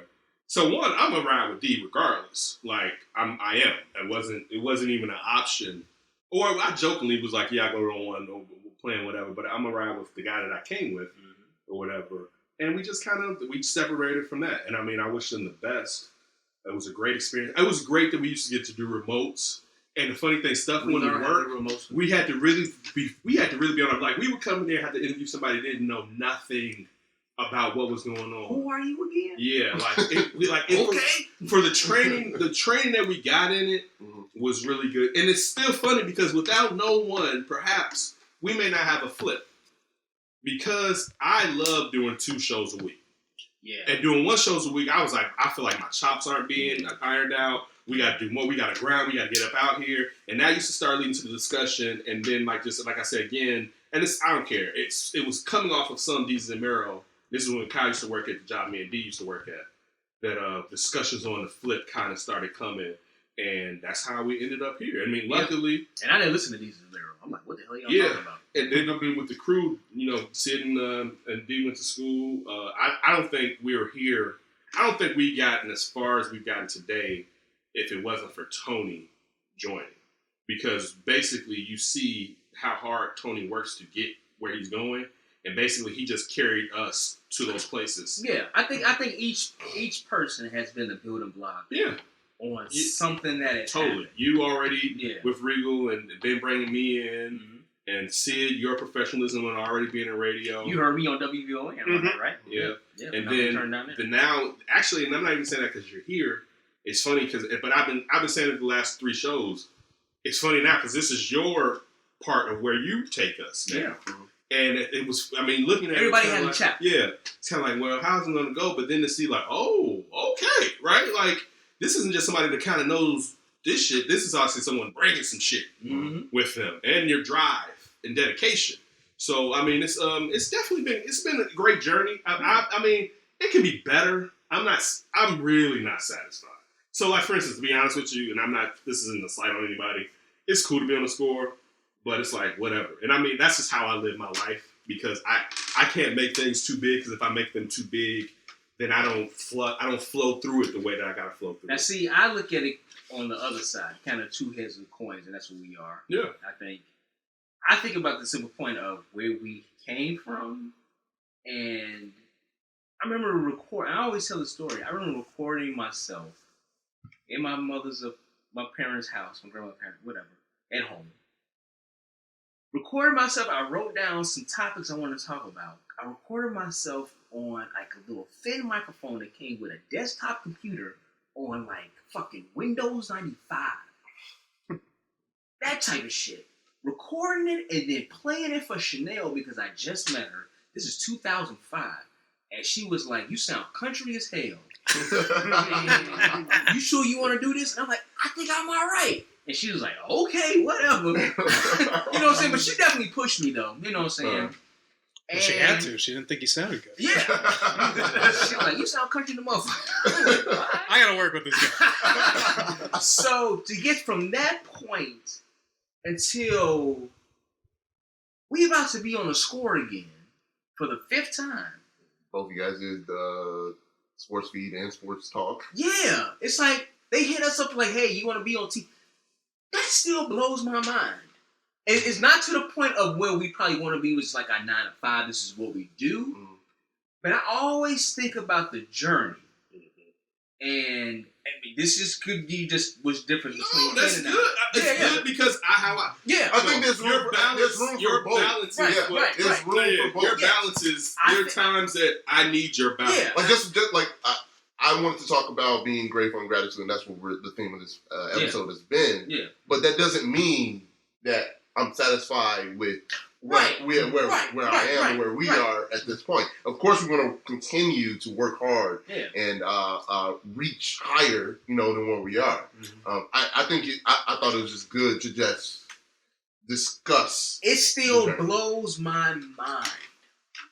Honestly, it still blows my mind that we have been on the radio. It fucking blows my mind. It's like, holy shit. We went out.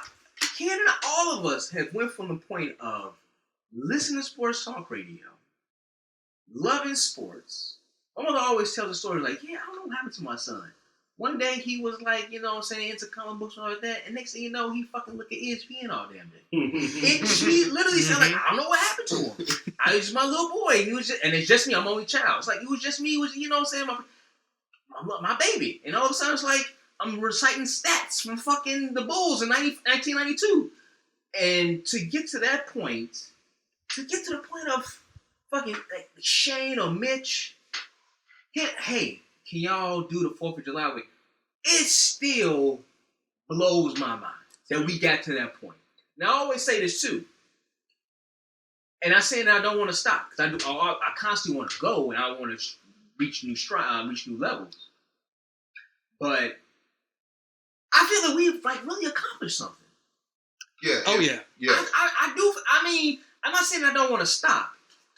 Well, but to come to where we were, I know. But this is a two-sided coin of them. It's like I can't believe what I've done. Yeah, I can't believe it. If I die right now, I'm good. Right. Mm-hmm. Right. I'm good. I've been on fucking TV talking about sports. I can't believe that. I can't believe that shit. I get both sides of the coin. I can't. Damn. I'm not the dude. I'm That's telling you. dope. No, that's dope. Right. I mean, my daughter have seen me on TV, and it was kind of like, my daddy's been on TV. I can't believe this shit. I just look at success almost like food.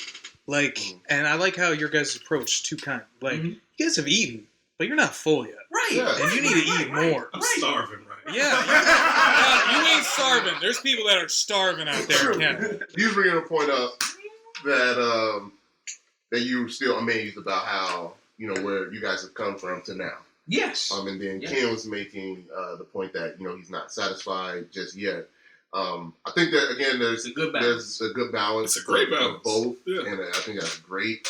But then I look at your peers, specifically your group of peers that you came up with. Who are they? Would, I don't want to mention names. They would kill to be in your spots. Yeah, but you know they what? would kill. Name names.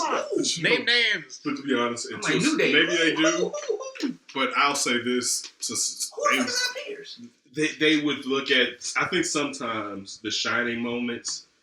You don't know how much other stuff you have to put in. Yeah, yeah. So, the amount of time that we have to spend. Who was asking my question? Because we're not gonna name names. No, we're not gonna name names. But and then again, I don't know these names either. let me also toot our own home real quick. We're better than them.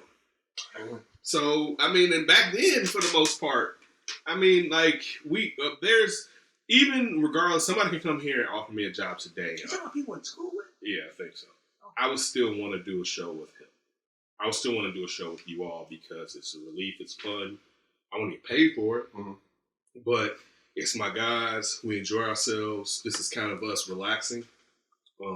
There's not really anybody else that I would want to kind of do a show with to a certain degree, and that's with us getting on each other's nerves at times because I think our interaction, regardless if we have nothing to talk about, gives people an enjoyable moment. Oh, we always have something. Yeah, so I mean that's I want you to have an enjoyable moment. So I don't think and another thing too that helped us, you're really not supposed to go on this as a tandem, but us doing it as a tandem, very true. it gave you someone to depend on when you were tired, but also it gave you someone to have fun with.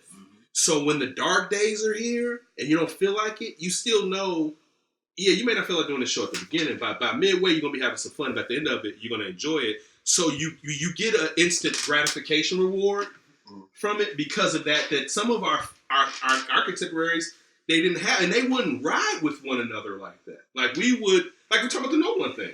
Like we're going to ride to a certain degree. Like, like we don't spend our days yapping and talking on the phone, but he knows like that's my motherfucker. Yeah. Right. So and I even, the older I get, the more I appreciate our relationship or whatever and how great it is or whatever. So, I mean, I think that, but I mean, when it gets to where we're at, I just think there's some other things we have. I look at myself, to be honest. I always try to look inward, like we were talking about earlier.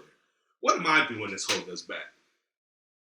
So those are the things that I think about. Like, what can I do to increase the brand so that you feel like you have to come through? You have to come through our cars. Like, we have to establish that even the flip, more important than anything, that when someone's doing a media circuit, they gotta come through us. Like, they hit Chicago, they have to come through. Like, you didn't come to Chicago then. Like, it has to be like the Breakfast Club. Yeah. You know, like, we definitely want to get to that point. It has to be like that. So how do I'm the least out of the four of us. I won't put you in there, Ryan. I'm the least social media person. That's one thing. But also to me, it's about the content that I put out and the value that I feel the content gives, and trying to figure out with myself, how do I want to go about doing that initially? And then you laugh when I say it. I said I'm tired of doing mixtapes. Right? He does that. But I know, like I was talking to myself this morning, like, you're going to have to put out some more mixtapes. Yeah. Right? I mean, that's where I kind of come in and kind of do, even though it's a solo thing, I'm used to that because I'm an only child. This is when, like, the IDOs, in the Mountain Pinks, whatever like that. But, you remember the dudes we took, the time we took at IMS? The what? The hours we took from IMS. What do you mean? You remember the guys who used to be after us? Remember we used to have a 2 hour show? Yeah. What about them? No, I'm saying. I remember all of a sudden we took their hours. Yeah. I remember being like, fuck them, we taking that shit. Like, I remember they didn't just come in. They wouldn't show up. They wouldn't show up. It was like, fuck it, we gonna keep on doing it. Yeah. And I remember when Peter Ferrari? What's Pete? Well, we just call him Pete. He hit us up. But he's Italian? Yeah, Pete. I think it's Ferrari. That's what I said. That's why I said the Italian. I think he hit you up when he was on Sports Talk Live. And I know he hit me up when he was on Sports Talk Live. And he was like, man, I told you. Shout out to Pete. I told you. Yeah, shout out to Pete. Pete knew content. And he was always behind us. Yes. He didn't bullshit us. Nope. One thing that I'm not dissing anybody down there now, Pete was about content. We got to get him on the flip. Yeah, we do. We definitely do. We got to get Pete on the flip. But he was about content. And he valued our content. He would also, shout out to no one, he would send us interviews. He would send us great interns if we can get our hands on them. That's how we got Tony. Exactly. Like I was going to say, That's how we Ryan. Tony, Jason, and who else? Ryan. Melvin. Milky. The pizza you use? Oh, yeah. Nice. Milky. Nice. Michael Bradford, I think. We got through. Melvin. Oh, is that how we got our first intern? Wait a minute, Melvin was an intern with us? Well, he held us out. No, we got Melvin through him, though. He was in class with you, right? Yeah, he was in class. We got what's his name? Wait, we got Ricky, but we also got Alberto. Alberto, he was a mailman. Alberto used to live in Indiana. Sure, and it was a mailman that was in the armed forces, and used to drive from Indiana to Chicago to go to IMS, and then on the weekends, and mind you, he's a mailman, he would drive from Indiana on the Saturdays to come down there and do our show with us. Sure did. Yeah.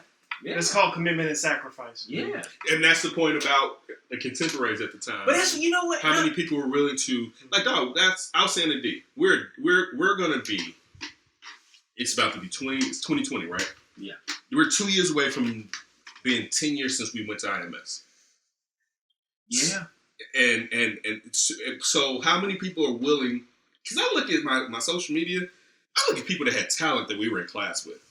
And they don't do anything remotely close to it. And I'm like, even at the time when they were there, they were doing more stuff than we were doing. They were doing remotes. And I'm like, damn, you just don't do none of that shit. Right? And it's just like how how far are you willing to go? And like, and even if you lose, like I'm to the point now, if we lose, yeah, there's gonna be haters that be like, see, you shouldn't have done that shit. Fuck them anyway. They was never down in the But that first verse, place. it goes back to our point of we were talking about before, regrets. I don't have any regrets. Because you be modest. I didn't do anything. Because you be your only child shit. I didn't get the only child D as much. You kind of was growing out of it when I came to just say JLB, but I used to hear the rumors about it all the time. How I used to be like, motherfuckers used to tell me stories about D. Like, we asked D if he had any flaw to fix, what would it be? And he was like, I ain't got none. Right? And like, so by the time I started meeting Demond's, he was starting to change. So, I'm not perfect. I didn't get. You said Demond's what? The white side. I remember that conversation with Manny and Christine. It was like, you wouldn't change anything. I'm like, no, I'm fine. Have you met D? What do I gotta change? Again, I mean, listen, I was getting. I'm old, man. My old lady don't listen to shit. She don't. I was getting. This is a good episode to listen to. She don't listen to shit. Let's see. I got love notes. I got naked pictures. Crackheads. She wasn't a crackhead, but she was anorexic to the motherfucker. She was thin. I know she was taking it from the backside.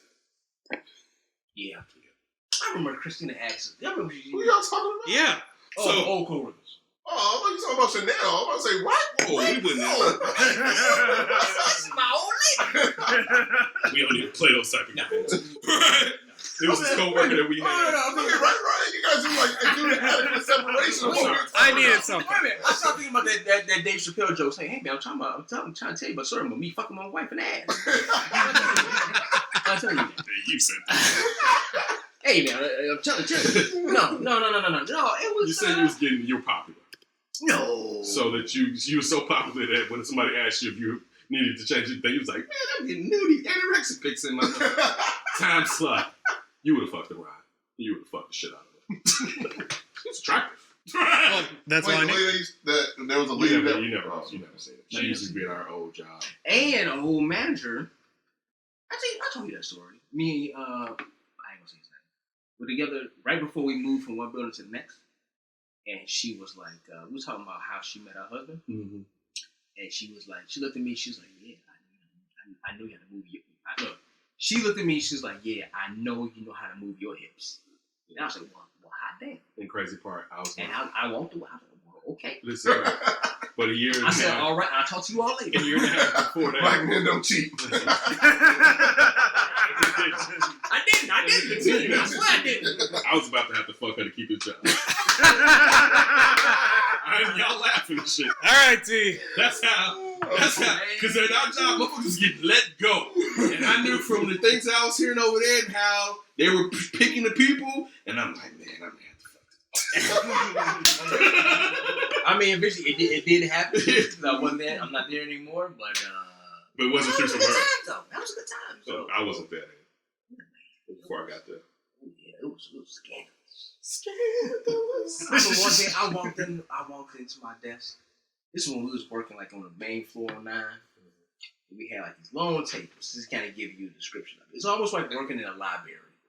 For all these old people reading newspaper. And me and a few other guys, the only ones working on computers like that, right? And I walked in, this girl. It was Valentine's Day. And Valentine's. Was it? Valentine's. That's what you said. Valentine, right? Valentine. You said Valentine. You said times though. Oh, okay. But they were valid. Yeah. Those times. Valentine Day. And I walked into my desk, and it was nothing but it was from her computer to my computer. It was like hearts and like roses and stuff. Sexual Roses. Oh, shit. Did you go to HR? Back then you did. No. Oh, man. Back then you did, but he should have. I said, well, I'm gonna Me Too the fuck out these motherfuckers. I stopped in my tracks, and I imagined a homegirl looked at me. She looked at me from her desk. I mean, from her office. I looked at her. And I looked back, and I looked at her again, and she looked at me. I said, well, hot damn. I took it. I said, well, I got an old lady now. I got a girlfriend. I wasn't married. I wasn't married by then. But she, yeah, she said. Shoot your shot. Shoot your shot. No. No, her. Oh, yeah, she did. She did hit, though. Those were good days. Those were good days. From the Book of David, she gave you the sex eyes. No. I think I had some sex eyes about a month ago. Driving. I knew I said, real quick, I realized downtown, my play, mind you, I'm out of shape. My play is like this, but on the south side, I was winning. This young lady, I'm oblivious to it. I was at Gill yesterday. I dropped off Kenton and Cass. 795. I was on 76. But you missed 76. Yeah, it was 76. You go to Gill? Yeah, why? Yeah, why? What would you? I was saying, y'all must be looking Joel wild. sucks. Yo, thank you. You really know. Y'all must be looking See, wild. you know Jewel. See, most motherfuckers that look at don't understand. I haven't been in Jewel. Jewel used to be what Mariano. This is like 80s Jules. 80s Jules was Mariano's. 80s Jules. And then it faded. It did. All right. So I'm walking out of Jules, and this Jules, she made it like 26. She was walking by. I was like, damn, I think she wanted me to tolerate her. I said, y'all look. I said, I forgot I'm on the fucking south side. This shit works over here. Hey, I mean, sometimes you get it, sometimes, I mean, you got war stories out Yeah, they're dead though. Like, what? They're so old now. My stories are dated as. Back when I was a contender, right? The last good one was when she was there. She looked at me. She looked at me like a piece of steak. Tasty. Oh, damn! I still got it. Tasty. Shit. Let me give you this ribeye, baby. No, I did not. Black man, Hey, just especially black not with man. that. No. Ryan, what do you think about black men? I love my baby. What do I think? Oh man. Well, that's a difficult question, Tony, because I don't know if that's It's true. race dependent. It is. No, it's totally race dependent. My wife don't believe that shit at all. She never don't believe that shit. Of my Carmelo Anthony just proved it. of my friends, What? No, he got a little Puerto Rican in him, right? Oh, whoa, racist. That's African blood. All right, Tony, the court will take that into consideration. His fuck-ups are from the Puerto Rican side. Anthony side. of my friends that happen to be black, that does tend to be more true in general. Cheating? No, that The they cheat. don't cheat. You said that we don't cheat. No, yeah. You do cheat. What other black people are you running around with? Damn, why? Wow. Because we was Jason's Oh, only man. black people. Oh, no. You're on a long list, my You friend. cheating on us? Oh, you came to the party later. First of all, Jason Barber was black. yeah, but that was it. Okay. That was totally. I know that was it, bro. No. That's why he came. Well, wait. Let me say this real quick. Jason. Let me say this. We love Jason. We love Jason. A black guy. Jason Let's say a black guy dates a white woman in the past. He would like to be the first black guy that white woman was with. If he find, like you. I mean, you want one that's coming over. You to cross over. Like, I brought you over to the continent. Now she was like, I've been over here. Pookie brought me over here. Pookie, Ray, Ben. All right, stop talking. I just like black, right? Nah, you don't want. You want the one that's like, all I've had was white, and you just, oh my god, like that. That's always like the sub fantasy. So I'm saying this. Right now, you're hoeing on us. Oh, no, I was already a hoe before I came over. That's different. Not hoe-in. Being hoe-in. Yeah. Past tense. Hoe-in. No, the radio job I had, black entrepreneur, that's why I was wondering if maybe she was at that meeting. Because her and her husband had two... Wait, and they both were cheating? No, they're both part. I thought when you guys said earlier in this episode the entrepreneur thing 4 years ago, she might have been at that. Okay. Because she owns the advertising agency I was at, and then her husband owned a venture capitalist. Damn. Both black owned. So I got that. My roommate. We need to know that. What are black folks? You haven't booked them on the show yet? My roommate in Chicago at Wrigley was black. Oh. Yeah. You live with the color? Yes. First friend I made in Chicago when I moved there. Downstairs neighbor. Colored. We gotta walk that back. We gotta walk that back. Listen. You're getting too comfortable, Ryan. Don't you ever say that shit again. Why? It's a racist term. No, I take it back. It's a racist term. So like my grandmother and aunt, because when they were down south, that was instead of But see, my family was never down south though. Yeah, so when you see color, yeah, I mean again, You are you're fine. You're fine. I'm first gen. And again, you need to be here when we're having that discussion. Oh, You yeah. know, you're Right. Oh, yeah. Like, I knew you wasn't racist, but clearly, like, wait. Well, I got to get to this black dude though. Where did he grow up at? Ohio, Yeah, see, Cleveland, Cincinnati. I feel like he wasn't one of us. Cleveland's pretty black. I had a He's living in Wrigleyville. He came here to live in Wrigleyville. I had a Mexican friend since grade school. From Cleveland, right? You said military friend? I had a Mexican friend since grade school. Oh shit. We actually hung out yesterday. Yeah, no, Shakespeare's from Youngstown. That's black as fuck. My godmother's from Youngstown. Yeah. And cool in the game. Oh, Coolidge from Youngstown? My grandmother's I like didn't know that. related to them. So. Really? They're from Ohio. I think they're from Youngstown. I didn't know that. If they're not, they from Youngstown now. Oh, alright. That's dope, Ryan. That's dope. I don't like you just like sleeping on like I'm not special. Like You're just getting up and just Of walking course out there. they're special. He doesn't use this. He just gonna walk. Yeah, another black done today. No, it's so Driving all the way back to the north. Lakeshore is beautiful. It's like I appreciate white guys like you and Jason who He's blocking the chest. No, but I'm saying in general that I've had to come to grips with that.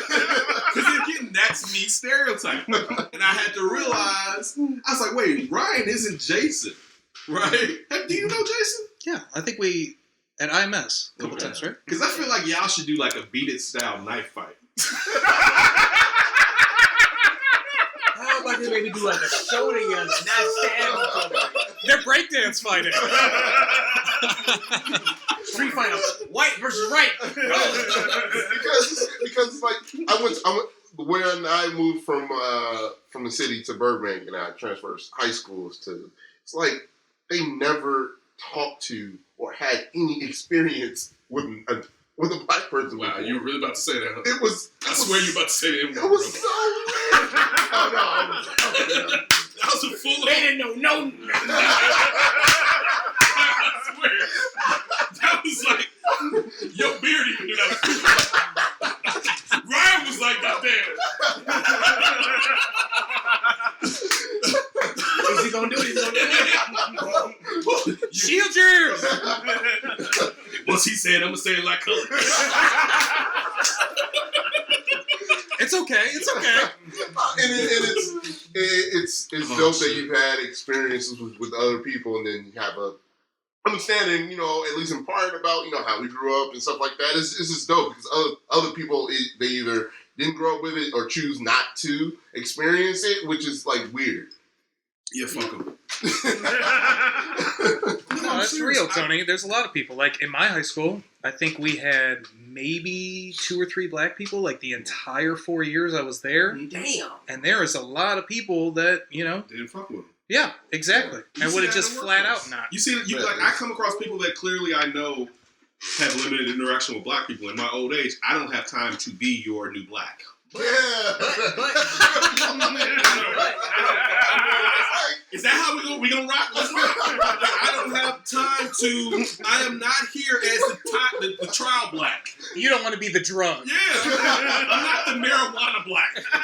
The entry drug. Ooh, this feels good. Even with that though, but I do find that. Oh, you are prime trial black. You are here to be the trial black. D's Adobe. Any white person can move into the city. D is here to help you. But it's the thing though, not so much about, but it's also some point of just trying to figure out exactly what you have experienced, I am the same way that I am 24/7. Nothing changes with me. No. You do a little white voice. No. What the fuck? How the fuck is that? You do a little bit of white. How? What the fuck is that? I've seen it a couple times. No. but it's not. It's I not. am But who when I I'm am. saying that, I'm not saying it by any means as a sellout or anything of that. I'm not. That's not you at all. You, I've even said it to you before, and you kind of like when I've said it to you before. Well, to the point of like me being at work, it's just kind of like trying to. It's my whole thing is like the people that work with me. They're like, you ask a lot of questions. Like, well, how do you talk for a living? You know, trying to at least for the most part, and trying to say do the whole radio thing. So yeah, I do ask questions, but it's always very fascinating to try to pull things out of people, and you can definitely tell by someone who hasn't been around different other races. That's even within black folks too. Mm-hmm. Like, oh, you ain't you've been around all black people. Okay. All right, I see where you're coming from,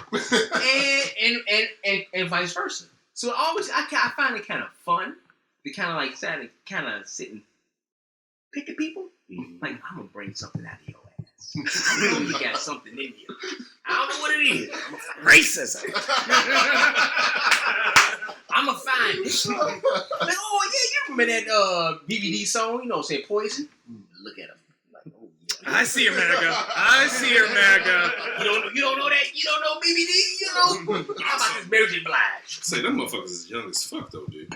Say what? Oh wait, well, not everybody. My coworker, I was looking at Mary J. Blige's performance on the BET Awards, which was great. Which was great. And when you brought it up last week, I wasn't thinking about it because you mentioned it and you was like, Ken, about the BET Awards. And I was like, what the fuck you bringing up the BET Awards? Yeah, I remember that. You're right. And I just hit me later. I was like, no, it didn't cross my mind. Because remember we talked about it during the show? I know where. He had brought it up, but I forgot. He brought it up too early. Yeah, but I forgot that I text about it clearly and mentioned it. And that's why he was bringing it back up. Oh. Or whatever. Oh, yeah, we talked about it before the show. Like, literally before the show went on. Yeah, and you said you were... I watched the BET Awards for once. Yeah, he was producing. That shit was just... And Ken got angry at me. Can I do something real quick that I want to do for the flip? All right. I got to deep dive into the BET Awards. I watched them. You didn't need to. Okay. All right. I was pretty good this year, actually. But your ratings were down by like 2 million. Ooh. 2 million?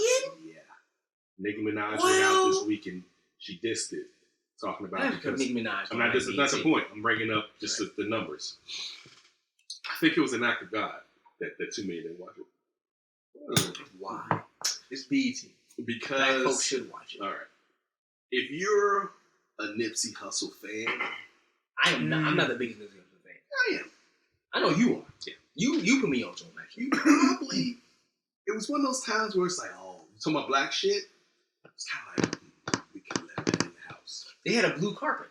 Was that in tradition? I'm sure it was. But in commercial.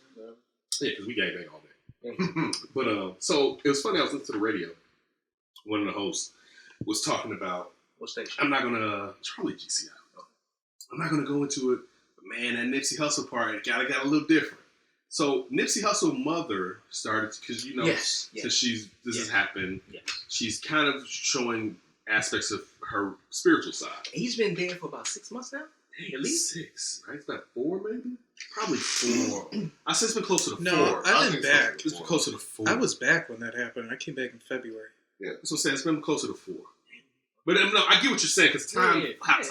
Because this is like David Ortiz got shot 3 months ago. And we also got to apologize to David Ortiz's show. He don't have AIDS? That's on you. What? That's on this one. He was all for that. You were there for the Ortiz slander. Wait. Something else came up? You know it was a quote-unquote mistaken identity. Yeah. So that whole podcast was... Allegedly. You ain't seen that? No. Like, the Dominican... The government came out and was like... They confused him with somebody else that he was with. We talked about that, though. I mean, okay. We talked about that, though. Okay. You J. Cole. You can't have a country's favorite son out Jeremiah. there. You know, right. You can't have a country's favorite son out here philandering. Right, Tony. Right. All right. So anyway, with the Nipsey Hussle thing. So Nipsey's mother goes into. He killed it. I'm happy he did it. I thought all y'all was gonna drive fresh. That's fresh slice. I like watermelon. I got my watermelon. You're supposed to get your yang up. Really? Get out of here. It's pure water, isn't it? Bring the watermelon. Next scene, we all digging in that motherfucker.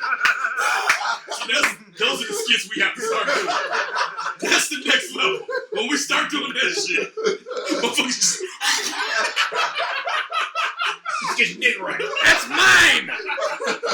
Wait. But so she's in there. She's during the acceptance speech. She starts to talk about how she came right down there. She was there. I think she said she was there before the authorities got there, and she was settling his friends. She's like, "I was cool.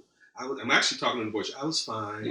And I went up to so and so and I told him, you're all right. I'm his mother, and I'm doing it." And it got a little very different. spiritual. It got a little weird. Even being spiritual, it got a little weird. She was saying like, "Hey, this is only our physical shape. Our spirit lives on." So Nipsey's father was like, "Yeah, okay, all that you talking about," and he said that when it went to him, and so someone was mentioning that and how weird it got, and his father did the traditional, "We appreciate what you're doing for Nipsey." So the thing that I was making a joke about, or a slight, was perhaps it was God's plan. If you love Nipsey Hussle, that too many people didn't watch because of that issue when his mother was out there talking about the tricky religion. Oh. Well, I mean, I think God's she was. plan. God's plan. I think she was just trying to put a positive spin on it. I smoke crack sometimes. I can't.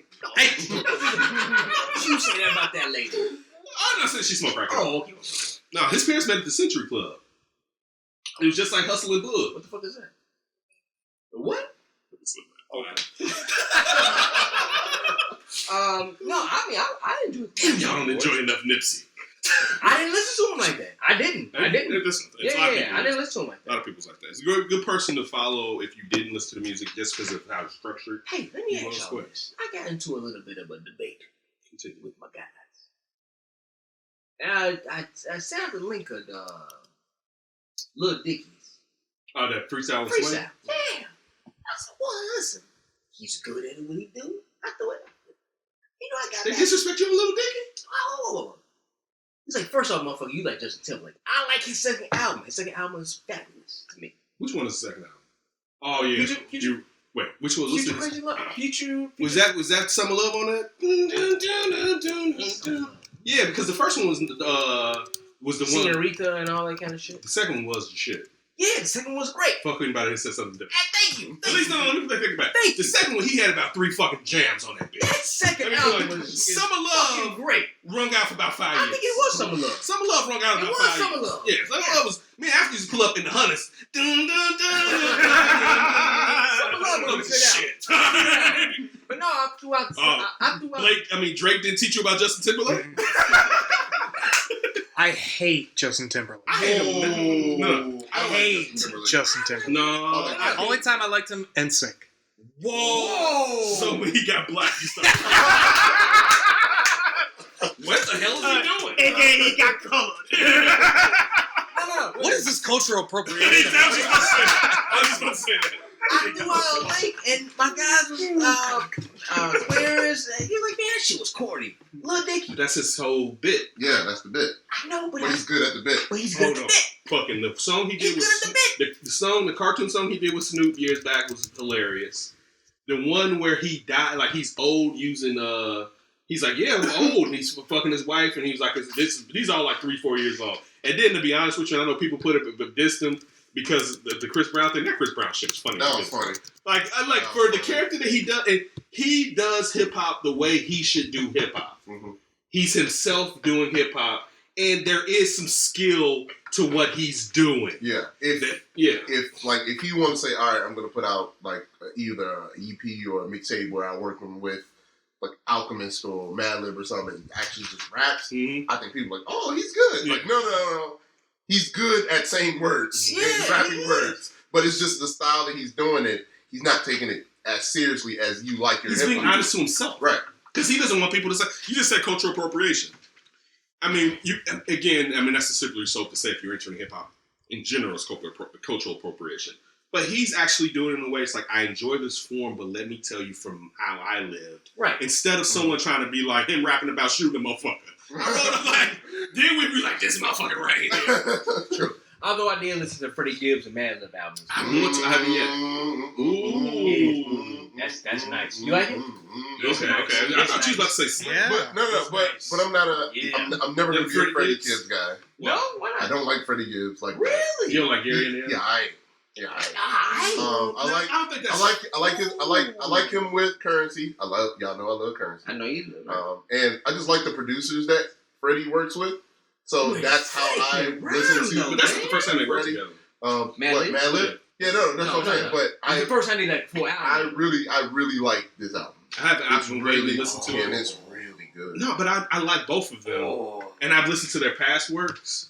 So Madlib more than anything got me into this. But You ever watch the Stone good. Throw documentary? Mm-mm. You should watch it. Stone Throw documentary. I never seen it. You didn't see the Stone Throw documentary? It's pretty good. But yeah, but you gotta listen to it, Ken. It's really good. No, I am. And I'm not the Freddie Gibbs guy either, so it's really good. I like Freddie I don't Gibbs. like Freddie Gibbs. I like Freddie Gibbs. I won't say he's acquired taste.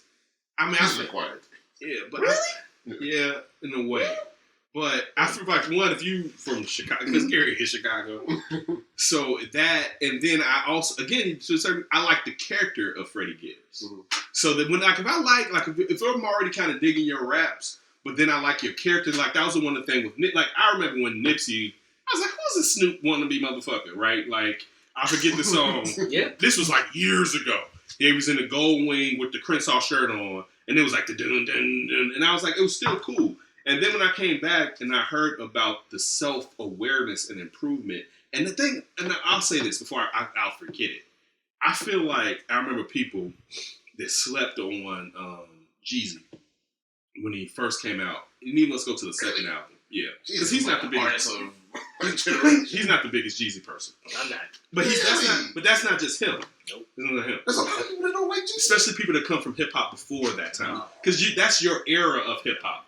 But this is the thing. Jeezy's never been like a big guy to me. To me, I'm putting most of, let's just say the first 4 albums of Jeezy in this. To me, if Jeezy's Thug Motivation 101, Nipsey's the second class. He's 201. It was 202. Because it was more like Jeezy was saying, get it, but Nipsey's trying to tell you how to get it and get it legalized. Right. And also structuring your mind on how you should be thinking when you're doing it. And that was the thing that was like made it so dope with him having his own style. And like his shit was motivational music for the most part. Like if you listen to that shit and him saying that shit, yeah, it's like, motherfucker, why you ain't doing that shit? Yeah. You know what I'm saying? Like that's what made it so like, damn, right? Like, fuck. So that was the thing that I got from it. And again, I'm going to listen to it. I've liked, when everybody's been posting it this last 2 days, I've liked it. I see even Kevin Zebek. Like people, the Tanny and all those people posting it. And again, I like those. Posting what? The Madlib and with Freddie. He bought the vinyl. I bet. I bet. And I know Means. So I'm waiting. Our boy Rookie, everyone. Yeah. So when I get in the office, I'm definitely gonna listen to. Speaking of shit, so we gotta have a discussion on this. I heard that's dope too. I heard it's dope too. My guy's talking about that shit. Are you gonna be up there with the bigs with the? You can't go to Callaway and you ain't gonna do the support. All black, but listen, Evan was there, BC was there. That's like one of the. I'm not as big of a fan as they are. Like I just like maybe in the last couple years that I've been put on to Benny, but I enjoyed his last album. Like Buffalo Gangsta. I think that's probably the most intriguing thing for me. It's like this is from Buffalo. Yeah, but guess who else was gangsta in Buffalo? Rick James. Yep. Rick James. Dirty Rick James. Gangsta in Buffalo. Buffalo got a black side to it. Don't sleep on it. But no, this is an album that we talked about. I finally got to listen to. Actually, I listened to it and I played it, come back from the family reunion last week for the family. Coming back. Igor. Who? Igor. Oh, What is it? Tyler the Creator. Oh, D. I don't. D. I don't. So, Is it worth? Is it something that's like classic? Man, if Tyler Creator, like for me, he's kind of like in the vein, kind of a little more serious, Lil Dicky, but still he kind of makes fun of like the whole thing. They do. If he locked down and was like, I'm gonna put out a rap album, Is that this? It will be so hard. But that's not him though. 5 years. But that's not him though. He can rap. That's He why can make 5 music. years. He can. 8-9 years ago, I thought he was gonna be closer to Eminem. I thought he was closer to a Black-ish. Hold on. Is the track that he made with A$AP Rocky on his album? No, but I love that track. That track is. That goes to your point. I know why you like it because he doesn't call it Chanel. He calls it Chanel. You don't know that line on that song? No. A$AP says, "I don't call it Chanel. I call it Chanel." Damn, you dumb. No, but anyway, give me Igor. So Igor is very interesting. Just name an album? Yeah. Oh, I want a movie from it. Wait a minute, hold on. Is that fucking concept? You know what it album? is? Yeah, it's and this is before our time. I love concept. What's albums. the name? The Who's concept album they made the movie for with the pinball wizard dude? It's cold. It's cold. Hold on, let me look at it. Okay, this is that, but it's about Really? love. Because when I was in Texas, How did it create it? yeah, but remember, Tyler went to film school. Like Kanye goes to him for his ideas about that type of shit. A lot of people don't know that. Yeah, But Tyler is a huge influencer in the industry. because for instance, for you, if you like 808s and Heartbreak, Oh, I love that. Oh, no, that was Love that album. It was trash. Never. That shit was trash. Never trash. Okay, it had 3 songs. Crazy. It had 3 fucking songs. 3? Are you kidding me? tell him, T. Listen, you Are you serious? You stay the fuck about it. Wait a minute. 808 Heartbreak, you said it had 3 I'm songs? sorry. Anyway, let me get back to this. What? So that is like in my that's in my bottom 4 Kanye albums. I bet you do. But this is the thing. The whole album is about love. But I was listening to it and I was telling after I was like, no, that song right there was about a jealous friend, and he was mad at the time that the person was, because it's like you listen to it, it's a movie. The whole, but it's good, it's funny, it's some of the stuff is too similar to a certain degree, but the production is fucking crazy. Yeah, the first time I listened to it, I didn't like it. But I was like, why did I didn't like it? And I liked Tyler the Creator. I was like, because I want him to rap. And I was like, all right, well, he's not rapping on this album. Just deal with it. He's not rapping. So I went back and listened to it again. I was like, okay, I'll rock with it. No, dude, This is dope. So D, for you, if you like 808s and Heartbreak, and this 808s and Heartbreak is better than Yeezus, this is like this is what that shit should have been. To be honest with you. So, but this is my only caveat to it. I think people are gonna sit there, especially with the distorted vocals, and focus too much on the similarities to Kanye. He's drawing a lot of 3000 on that shit. Yeah. I don't think people realize there's so much Andre 3000 on that shit. It's like the Love Below finished. Right? Like for real, like that's something like I think because people don't focus. I mean, the Outkast was out a long time ago as far as Outkast. But like, there's so like the influence of 3000 on there. I think you'll appreciate that. All right, it's Igor. It came out May 17th in 2019. All right, I give it a try. I give it a listen. But it's a love story. All right. From all. I love concept albums. I Yeah. love concept albums, so I'll definitely give that a listen. Do you got an iPhone and you got Spotify? I have Amazon. I got Spotify too. I don't have a Spotify. Really? Yeah, because we have it as a house. No, I have Amazon Music. It's cheaper than Spotify. They don't have all the songs though. Or iTunes? Yeah, I do. I pay for it. Okay. $7.99. Ken, what's the bottom 4 Kanye albums? Yeezus is at the very bottom. You said bottom 4? Bottom 4. He said Yeezus. bottom 4. I hate that Yeezus is that low because Well, who's your King- bottom 4 then, Tony? because King Lou's on that album, and that was like his first breakout, and then it just so happened that to be the worst It was. Kanye album. I don't think it was that. I don't think it was that bad. It was bad. Yeezus? It was pretty What? bad. What was Did he make any bad albums to you? See, if you take you that long, that means you Jesus. I mean, you bipartisan in a motherfucker in this bitch. I'm sorry, not bi. You partisan. Thank You ain't going both ways. you. No, go ahead. What's your top bottom 4? Definitely Yeezus, 808s, and Heartbreak. Anyways.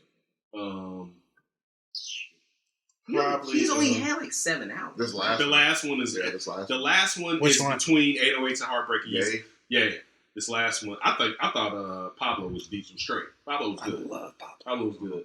And then to be honest with you, and this is gonna be a hot take, the first one. He can rap. He can rap it. Yeah. His cadence, he was a producer then. Like when his second one was when you could tell College now Dropout. he could rap, actually. I don't know if it was because Conscious was maybe writing that shit. But he could rap during this. But the first one was a producer doing a rap album. So that would be my top. Because my top, let me give you my top two. Dark Twisted. That's everybody. And Graduation. Graduation. Graduation. Actually, I like Late Registration better than Graduation. No. His second album, That's close. His second album, I think, is his best album. No. I think Late Registration. Dark Twisted. Let me walk that back. Dark Twisted. I think Dark Twisted is probably his greatest album. Yeah, or say it's your favorite. My favorite is Late Registration. That's second because I'm with you. I'm with you. Graduation was kind of like, oh, it's all right. He's cool. He's a rapper / producer. Just cool? It was to me. It was cool. College Dropout. College Dropout. Yeah. Oh, okay. College Dropout was just cool. I'm like, oh, that's kind of cool. And when Late Registration hit, I'm like, whoa! It was a marketable step up. Whoa! He took another level. It's probably in my top 4. I'm not like this. It's probably, but to me, Graduation, and see, I also say this is probably why you're saying that. And we've seen it from Kanye. He felt Graduation was too commercial. It was way commercial, but it was good. It was great. It was great. It was good. But Late Registration, you saw that actual growth, and it was like, oh, okay, he figured it out. Graduation is like, yeah, I know I figured it out, and I'm gonna give you some more. I was kind of like, it was cool, and I saw him in concert on the Graduation tour, and I was like, oh, okay, it was great. And that concert is probably one of the best concerts I've ever seen. Lupe Fiasco opened up, NERD, Rihanna, and that's a dope concert. Yeah, and Kanye. That was I was like, okay, this is some shit right here. This was an album, and I love NERD. That was a fucking great concert. But Late Registration is probably my favorite. I think my Dark Twisted Fantasy is probably collectively you can kind of. I think it's one of the greatest hip hop albums. It is. I think he finally figured out like, okay, it's on the Tapestry. It's on there. It's like he put it together. Butterfly. Yes. It's yes. Are we gonna say? Are we gonna say what is it? Aquemini or Stankonia? Stankonia. Not Aquemini. Aquemini was the beginning of Stankonia. I think Aquemini is my personal opinion. Aquemini is the greatest hip hop album of all time. No. Because that's your favorite group. That's my favorite. No. I know that. Yeah. Yes, you're right. But you're saying Stankonia was better than Aquemini? Aquemini is better than Stankonia. That's what I was asking. Yeah. I think Aquemini is the greatest hip hop album of all time. It's in there. It's in the. It's the greatest of all. My personal opinion. It's hard to say any hip hop album. Yeah, it is. But you know what? I take that back. It's not that hard. Reasonable doubt. I think if you can go back and listen to any album of any genre of music, and it still moves you today, as far as 10, 20, 30 years ago, that's a great piece of art. 10, 20 years ago doesn't move you today, though. Say what? What if you weren't alive then? It should also have to move you today. The Abbey Road moves me, and I was nowhere near my Twinkle in My Little Eye. That came out in 1971. That pop rock and roll? The Beatles? Abbey Road? That's what Dan McNeil says, and we go by everything that Dan McNeil says. Oh, okay, all right.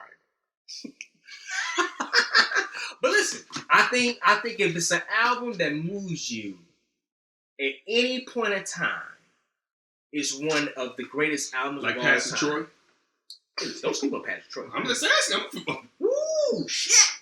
Hey, no more playing. Patrick Troy move motherfuckers back in the list. That face off? Yeah. Like, don't you? No, I think it's probably a handful of albums you can really say that truly within hip hop that you could say is probably like the greatest album of all time. It's probably maybe 10. Y'all get that maybe 10. That Brooklyn Finest thing I sent on. We saw that. I saw that. No, I was thinking, I've heard this 1,000 times. Why you putting that on there? Because to be honest with you, the older I get, the more it's like, damn, Biggie washed Jay-Z. I'm like, it's not even a verse that Jay-Z says when they go back to back is better than Biggie's verse.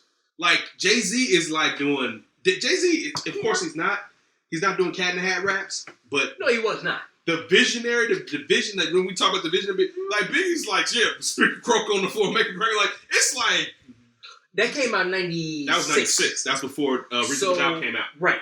Okay, so Ready to Die had already been out, what, 2 years ago? Hot take. Biggie's greater than Jay-Z. But I'm Oh, yeah. But no, this is it. I don't think Greater or better?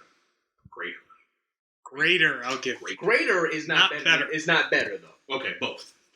But I don't think so. I think no. Even I think and it's funny. Back in the days, me and Ryan used to have this discussion, and I used to be like, I feel like Biggie would have fallen off at one point. He would have had to. Yeah, but Everybody does. But I feel like how intelligent he was and how comical he was, it would have been easy for him to continuously pick up. And Biggie, listen, this is the thing that we don't get Biggie props for. Biggie hopped on the beat with Bone. He didn't do Tupac with Bone. He did Bone. Big Bone. He did. Like he could shift gears. But this is the thing. So I think he's better at rapping than Jay-Z is. And I think, but I'll say this is the point that I'm going to make. But we only saw him for a good 5 years though. Okay, but guess what? In that 5 years, even if we take that, and let me say this first: Reasonable Doubt is better than Ready to Die. And I said this in the past. It is. People got mad at me. It is. I'm a Biggie guy first. It is. Reasonable Doubt is better than because Ready to Die coming out 3 years earlier almost was East Coast centric. And it was easier for Reasonable Doubt to be a tad bit more global or national. I'm feeling it. Yeah. And the thing was, so when me and Gabe this week were going back about Reasonable Doubt, because I hate Ain't No. I always hated that song. I bought Reasonable Doubt. That was a pop song. Yeah, let me give you before I went to SIU, I was buying CDs, and I bought Tribe. What was the Tribe of Conscious on?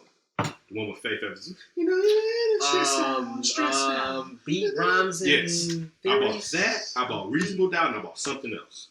So I'm like, the only reason I bought Reasonable Doubt was because of King Knock the Hustle and Brooklyn's Finest, because I hated Ain't No. And like, Ain't No, like that one. What soundtrack was that on? It was Nutty Professor. There you go. So, anyway, that's the only song on there I'll skip through. So I get in my dorm room. I'm listening to this shit. There are people I'm a freshman.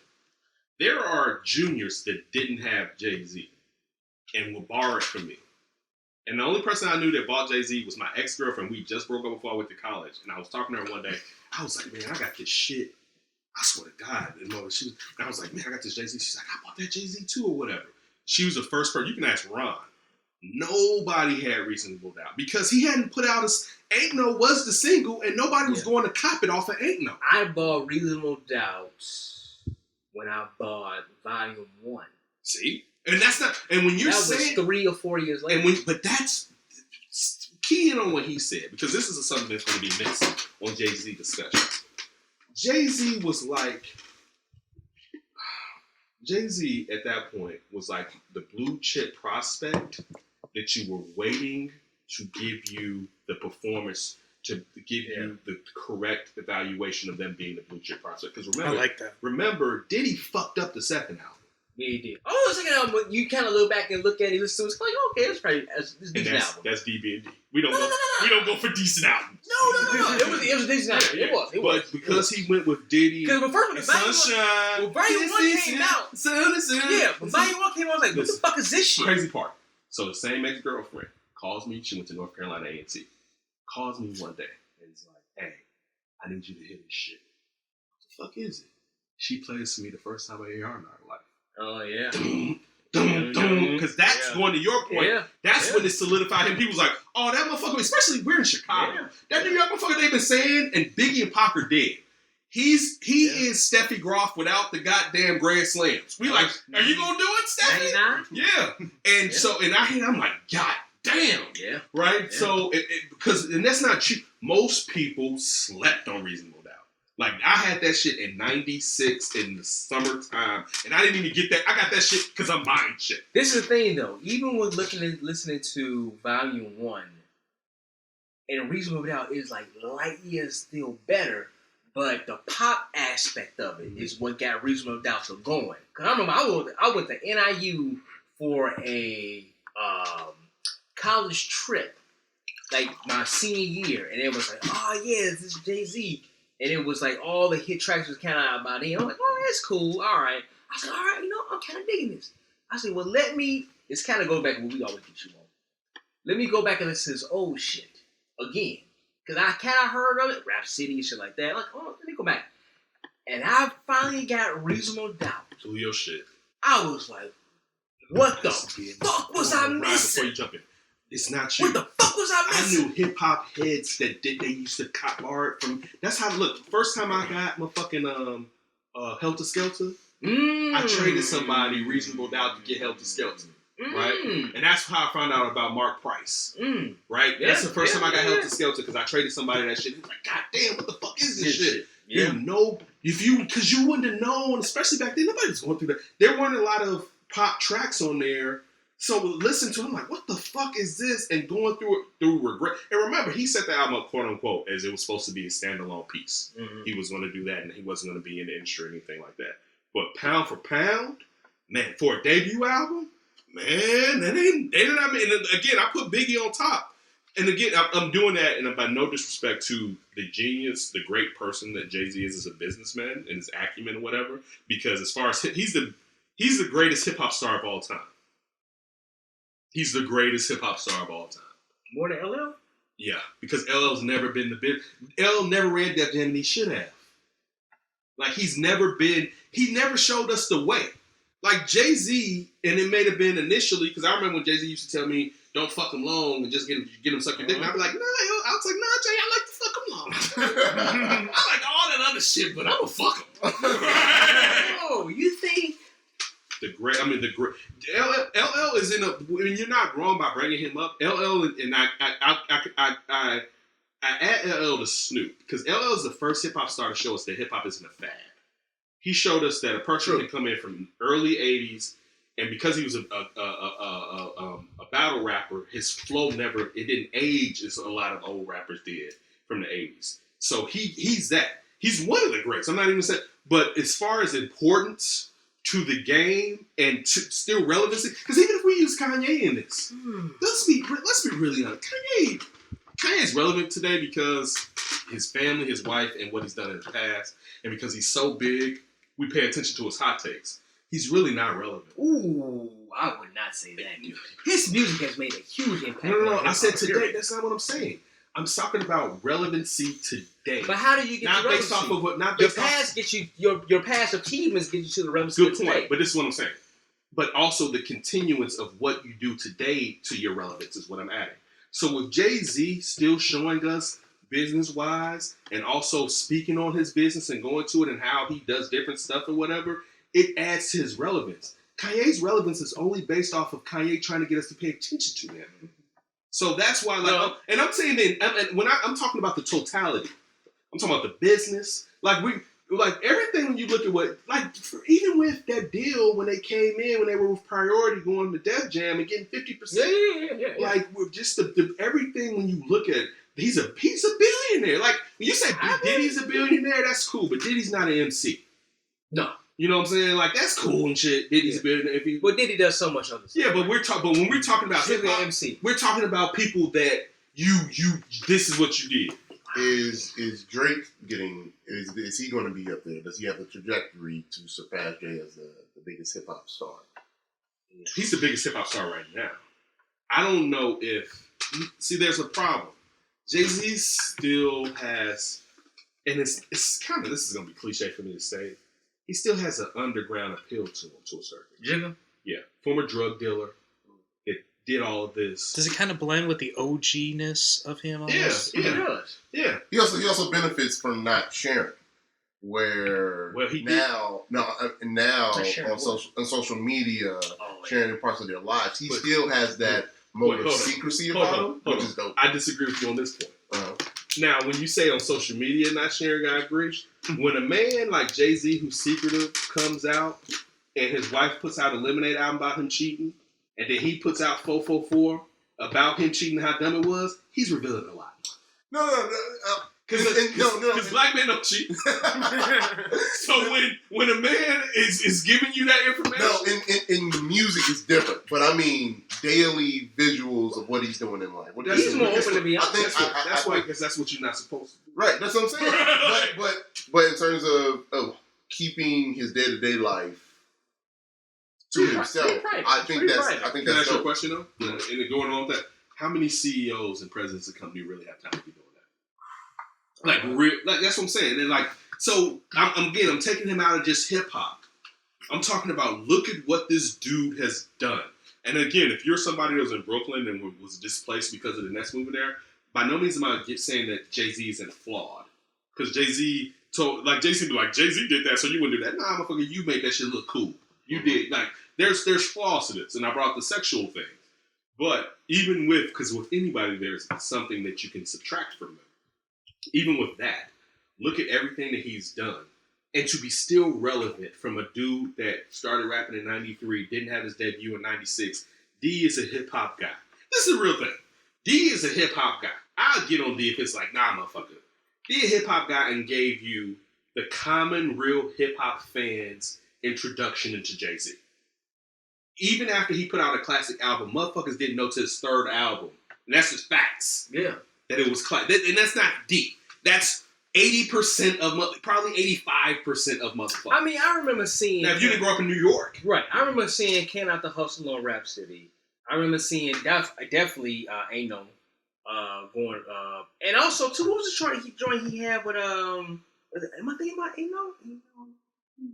Foxy Brown. Yeah. Yeah. No, I thought it was another track on... that was on The Professor. It was another track on Reasonable Doubt. Reasonable Doubt that was kind of like a popish kind of a sound. I can't think of it right now. But anyway, it took me to the third album. Something Came Out the Hustle, Mary J. Blige? No, it wasn't. I gotta look at the track list. But it took me into, you know what also got it? Very selfish of me. And that could be a little bit of D. They re-released it on my birthday. Oh. And I was like, oh, let me check this out. It's for my birthday. All right, check it out. It was great. Yeah. And I was like, oh, okay. Oh, all right, this is great. But I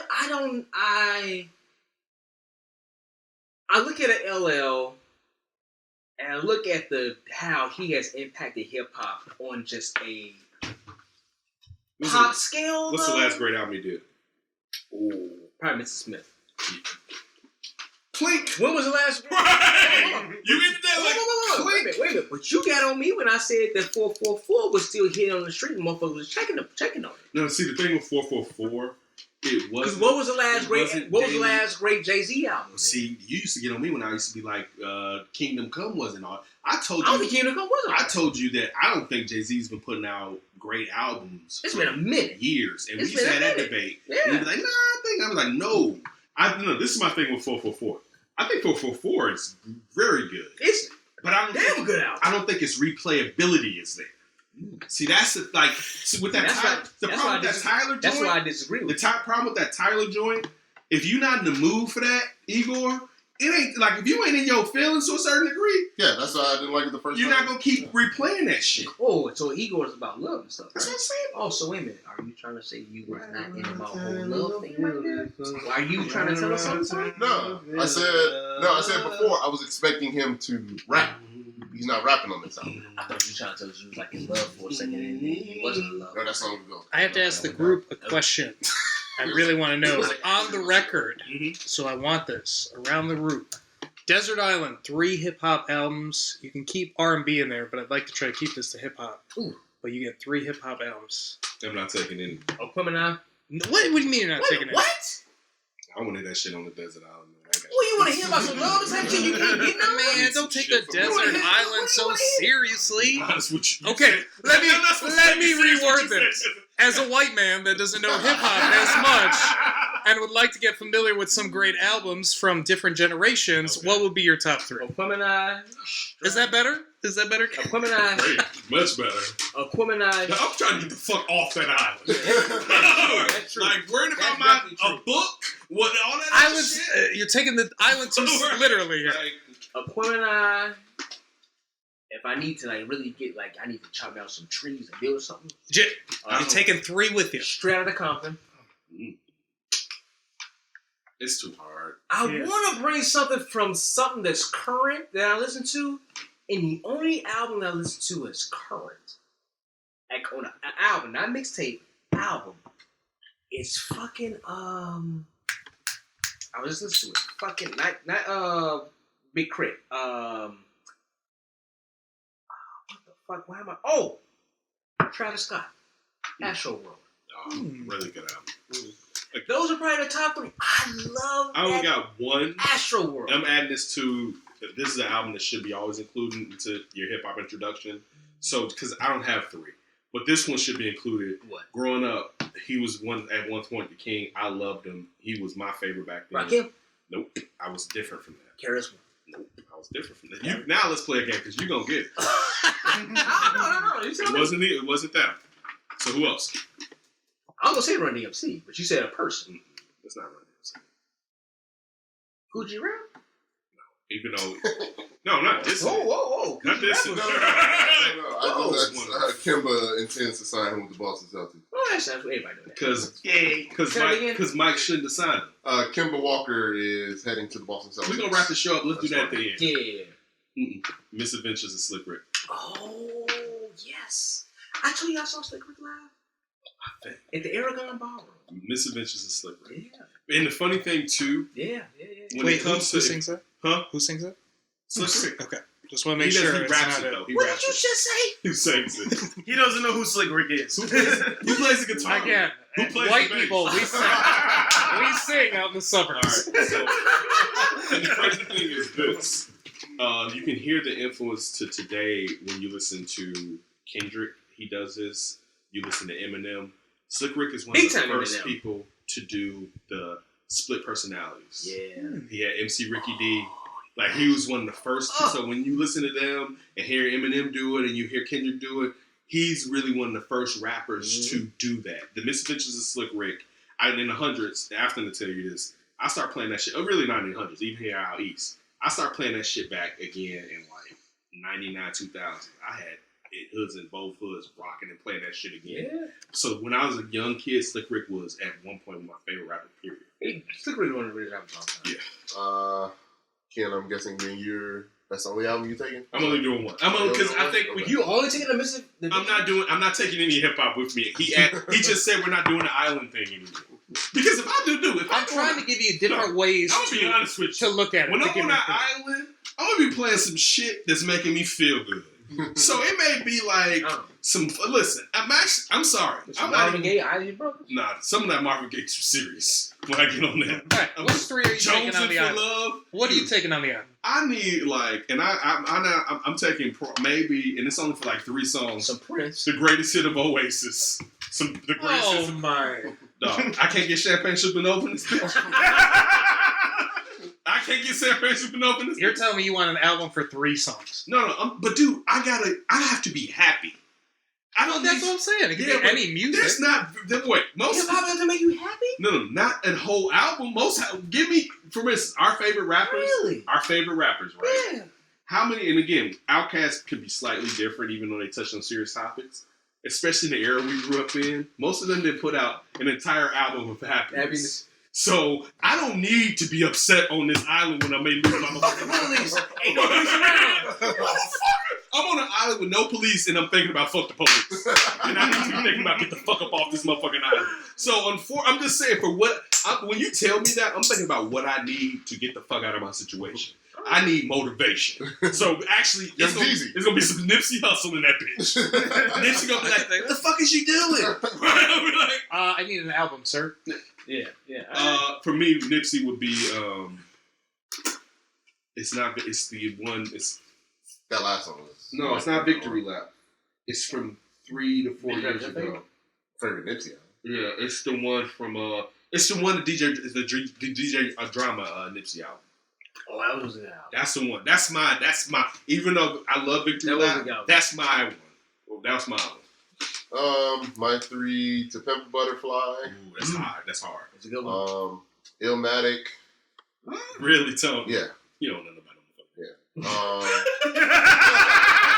Shorty said that. Like, Why can't I take Illmatic? I know you. I know. What? How many times I've said Nas is my favorite rapper? Yeah. What was last? Okay, Illmatic, and I'm taking our guy. Logic. Incredible true story. So you ain't getting off that album. Sydney, what you got? You move closer. I'm gonna make a switch here a little bit. Brian you did include some R&B in there, right? Mm-hmm. We did. Okay, so give me Alexander O'Neal's Hearsay album from 86, 87. Damn. Give me. O'Neal. Yes. Wasn't he beating no bitches? He was doing the drugs. He was a. because he had the slight jaw. Yeah, Bobby Brown jaw. My bad. What's the song? What's the name song he got? Ain't doing the thing. Ain't that was in and the thing? Don't you jump my own? Ain't that was in O'Neal? You sound like him. You made it right. Wait. And the thing, he'd be like he got straight. Wait, I gotta look that up. Alexander O'Neal. All right, what's the other two? I think this album's called "The Night I Fell in Love" in '86 from Luther Vandross. I said on this show before, my favorite song from Luther is "Give Me the Reason." I think it was off that album. Who are you making love to on this damn? Mind your business. My fist. Fist of fury. Oh man. All right, what you got? And my third album, let's see. It would have to be that album Kool Moe Dee released in '89 that was produced by Teddy Riley. Talking about the Wild yeah, Wild West is on yeah, there. Wild West was on there. That was hard. Motherfucker, Yeah. that was the shit. How You Like Me Now? How You That Like was Me that- Now? Yeah, like me Yeah. now. Yeah. Oh, that Yeah, was. yeah, him and I LL Cool saw J. him more than LL Cool J. Yeah, back then. him and LL Cool J, the best LL Cool J rap stole battle of all style. time in hip hop. Whoa. After LL killed him on Drop the Ripper? First of all, LL Cool J was stealing that motherfucking shit. LL Yeah, He was the first. LL Cool J ended that motherfucker's No. career. He was the first real rapper. Who? Cool motherfucking Mo D with the Treacherous 3. Don't you understand what he did to Wait a me? minute. Don't you? Rakim came out with 85, 86, and he was Whoa, what are you talking about? Now you're not knowing your hip Whoa, hop history, whoa. brother. Let me educate you on this. Let me break it just real quick. Let me just bring it real quick. The Treacherous 3. No, I'm saying this. No. This is the thing. Kool Moe Dee took us from saying the buzz to I'm rapping and destroying your ass when he destroyed Busy Bee. Mm-hmm. Yeah. Kool Moe Dee Yeah. was the person That was that 81, made it so 85, we not. 84, That's like 82, No, 80. That's Wow, like that was 81 before Yeah. he went to that Dude, group. Yeah. that's cool. Like so, because we're in Chicago, the beef between Kool Moe Dee and LL Cool J is Kool Moe Dee was like, "You're stealing from me because Right. I was the person that shifted hip hop." Right. So that's the point that I'm making. Kool Moe Dee shifted us from being party rappers to be like light to bank, motherfucker, boo, boo, boo, boo, boo. That's Kool Moe Dee. He changed the art of rap and started going to battle rap instead of doing routines. Thank you. Instead of it being a show, Mhm. he was the person that And LL was about what, 15 at the time? yeah. He led the charge on really when we even step back. The MC being the MC. Mm-hmm. That's The what first Kool Moe- time we took the MC away from the DJ. Yes. And also, not just away from the DJ, but his lyrical content was more valued than making people shake their ass. I look at the transformation, if you want to say, that bridge. Definitely Kool Moe Dee is one of those pillars. I'm not dissing that at all. But in my opinion, 86, 87. It was before then. I know. I'm not saying now you're talking about your time. I'm not saying that Let's you're go wrong. to what happened. I'm not saying that you're wrong. Okay. I'm not saying that you're wrong. But 86, 87 with Rakim. When Airbnb and Rakim first album came out. Not saying that what you're saying about exactly with And it wouldn't have been a Rockin' without Kool Moe Rakim Dee.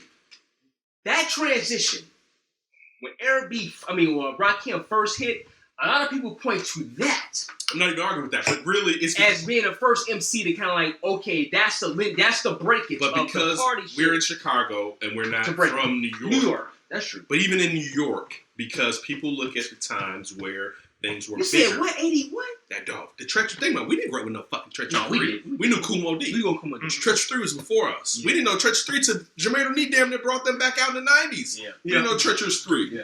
But with the Treacherous 3, he showed us what lyrical fitness really could be. And that's what set it apart. So you have to give, again, I'm not saying that LL Cool J isn't greater and more influential. I think Rakim is the most influential MC of all time.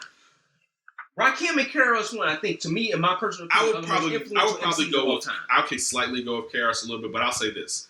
I think even if we take a step back and we're looking at our age group, we would say Rakim, but then I have to bring the big part in there. Because what Rakim did was showing what an MC could do without yelling, screaming. Because remember, if you go back to it, how, I forgot who produced those, not just, Marley Marl? not Marley, just Marley Marl. But I forgot just listening to some of the Melly stories. But was MC Sean, Marlon Marl, MC Sean telling Rakim. MC Shan, thank you. Telling Rakim, like, motherfucker, get in here and talk, sit up and do your vocals. And he like, I'm gonna sit down and say this shit cool. Right. That even so, but I could also give, there's other MCs, and you can get that to Big, that changed the scope of what popular hip hop was. Because everyone basically in the 90s till the early aughts bit off of what Biggie and Bad Boy did. Jay-Z took what Biggie did. 50 took what Biggie. 50, here's a question. Yeah. Do we think Biggie took a lot from Ice Cube? I think Biggie took a lot from Because Ice Cube, when he left NWA, that American Most Wanted, hearing that with the I can get that. I think he also took something from Slick who was Rick, the producer from Public Enemy? the Bomb Squad. Bomb Squad. Ice Cube is a very influential part. At one point was, at least for 3 years at least. At least. And remember this, 3 years back then is like 7. But think about this though. He was the top rapper in the game. But that was when he was solo. Mm-hmm. He was writing all the NWA shit, besides MC Ren. And DLC. And yeah, that's right. DLC was writing a lot of shit too. But Ice Cube, I think a lot of people forget this. He is a pillar. You talking about MCing, rhymes of hip hop of all time, from fucking 88 to about 95. I don't say 95. About 93. You say 93? Yeah, because you got to think the West It Coast. was Ice Remember, Cube. in 93 is when the East came back.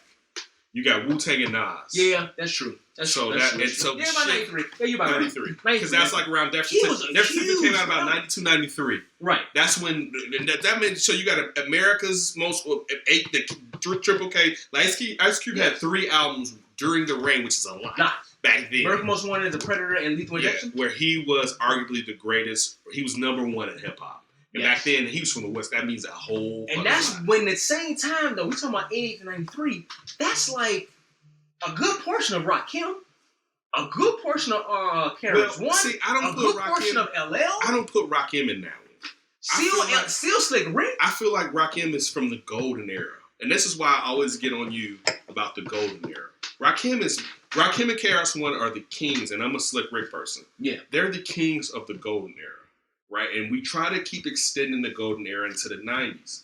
The golden era doesn't go all the way to 95 and 96 when Biggie and Jay-Z came. You said about 93. Yeah, that's about the cut. But really, you could say about 92. And that's when Gangsta Rap took over the charts anyway. That's the point. You have to remember the golden era ended when Common tells us all the time that I used to love her. Yeah. The golden era ended when it went to the West Coast. That doesn't. I'm not dissing the West Coast. I love West Coast. But I look at West Coast as still being part of the because golden era. we're here in the middle of the country. But I'm saying the real golden era was with the pro-black movement in East Coast hip hop.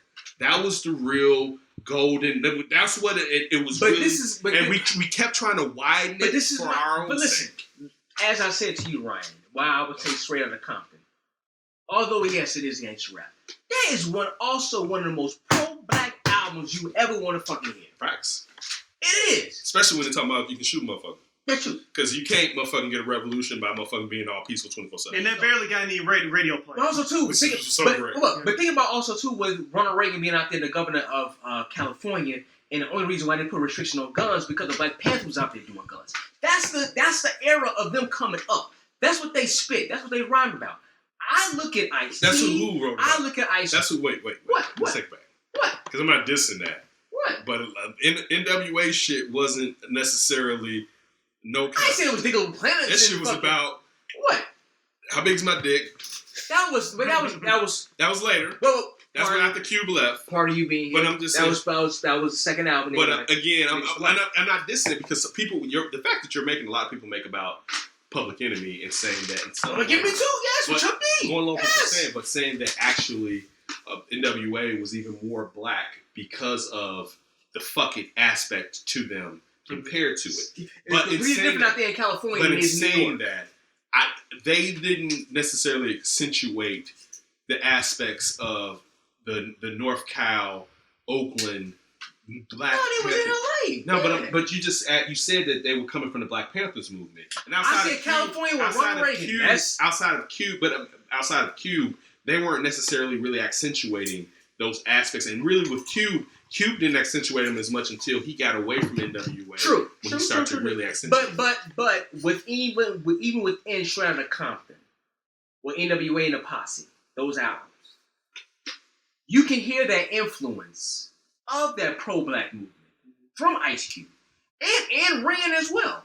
You can hear that more so with Cube than Ren.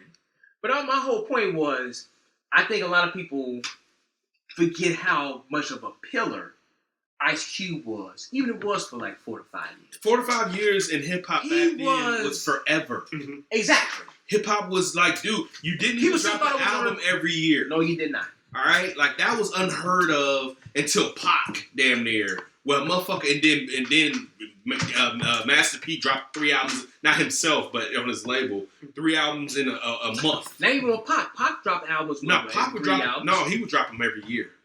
He got to drop. Not at the his first one. No, but by the time he got to his, he's only had like really 4 studio albums. Yeah, but because again, us being young, him being dead, that's when they started releasing all that That's shit. what I'm saying. No. If you go back and look at the release of those albums, he's the first artist back in the 90s. Every year, but again, because we were younger, a year seemed longer than that back then. Tupacalypse Now was about 92? Okay. Dear Mama came out in what, 94? 94, yeah. All right, and then All Eyes on Me came out. All Eyes on Me came out in 90. That was his second album, though. That was 3 years. No, that was his third album. That was his third. Tupac Now, what was next? Tony, can you look it up real quick? Tupac album? Yeah. All Eyes on Me is his third album. Yes, it is. That's what I just said. All Eyes on Me is his third album. Yes. You had Tupac who, Me Against the World, but second album. So, yeah, okay. Tupacalypse Now. But no. He dropped the album. He dropped Me Against the World in 94. He dropped All Eyes on Me in 95. Machiavelli came out in 96. He dropped albums every year. Tupac Now what came out what, 91? I'm talking 91. about the point that I made was he was the first hip hop artist to drop albums every year. Prominent. 94 he dropped Me Against the World. He was in jail. 95 he dropped All Eyes on Me. 96 he dropped no. Yeah. 96 he dropped All Eyes on Me. He was still in jail. It was Tupacalypse Now, 91, Okay. Strictly for Say it. 93. Don't fall for it, Me Ryan. Against the World in 95 and All Eyes on Me in 96. So that's 4 studio. That's the point that I just said. 4 albums in about 5 years? No. This is the point that I'm making. Yeah, I understand. The last 3 albums where he was alive predominantly were yearly. Yeah. All right, so Yes, by that that's what I'm saying. he was cranking out shit. But no one else was. No, I agree. Because even when you bring up Biggie, when you look at Ready to Die, 2 albums. but look at the separation between that and Life That After was Death. 3 years. Yeah. So Tupac was the first artist in the 90s to drop rap albums yearly that was prominent. He was the first. Nobody was doing that. You toured and used the fuck out of that. So Michael Jordan's getting drugged. He's been what? Really? I don't think he is. Some people are.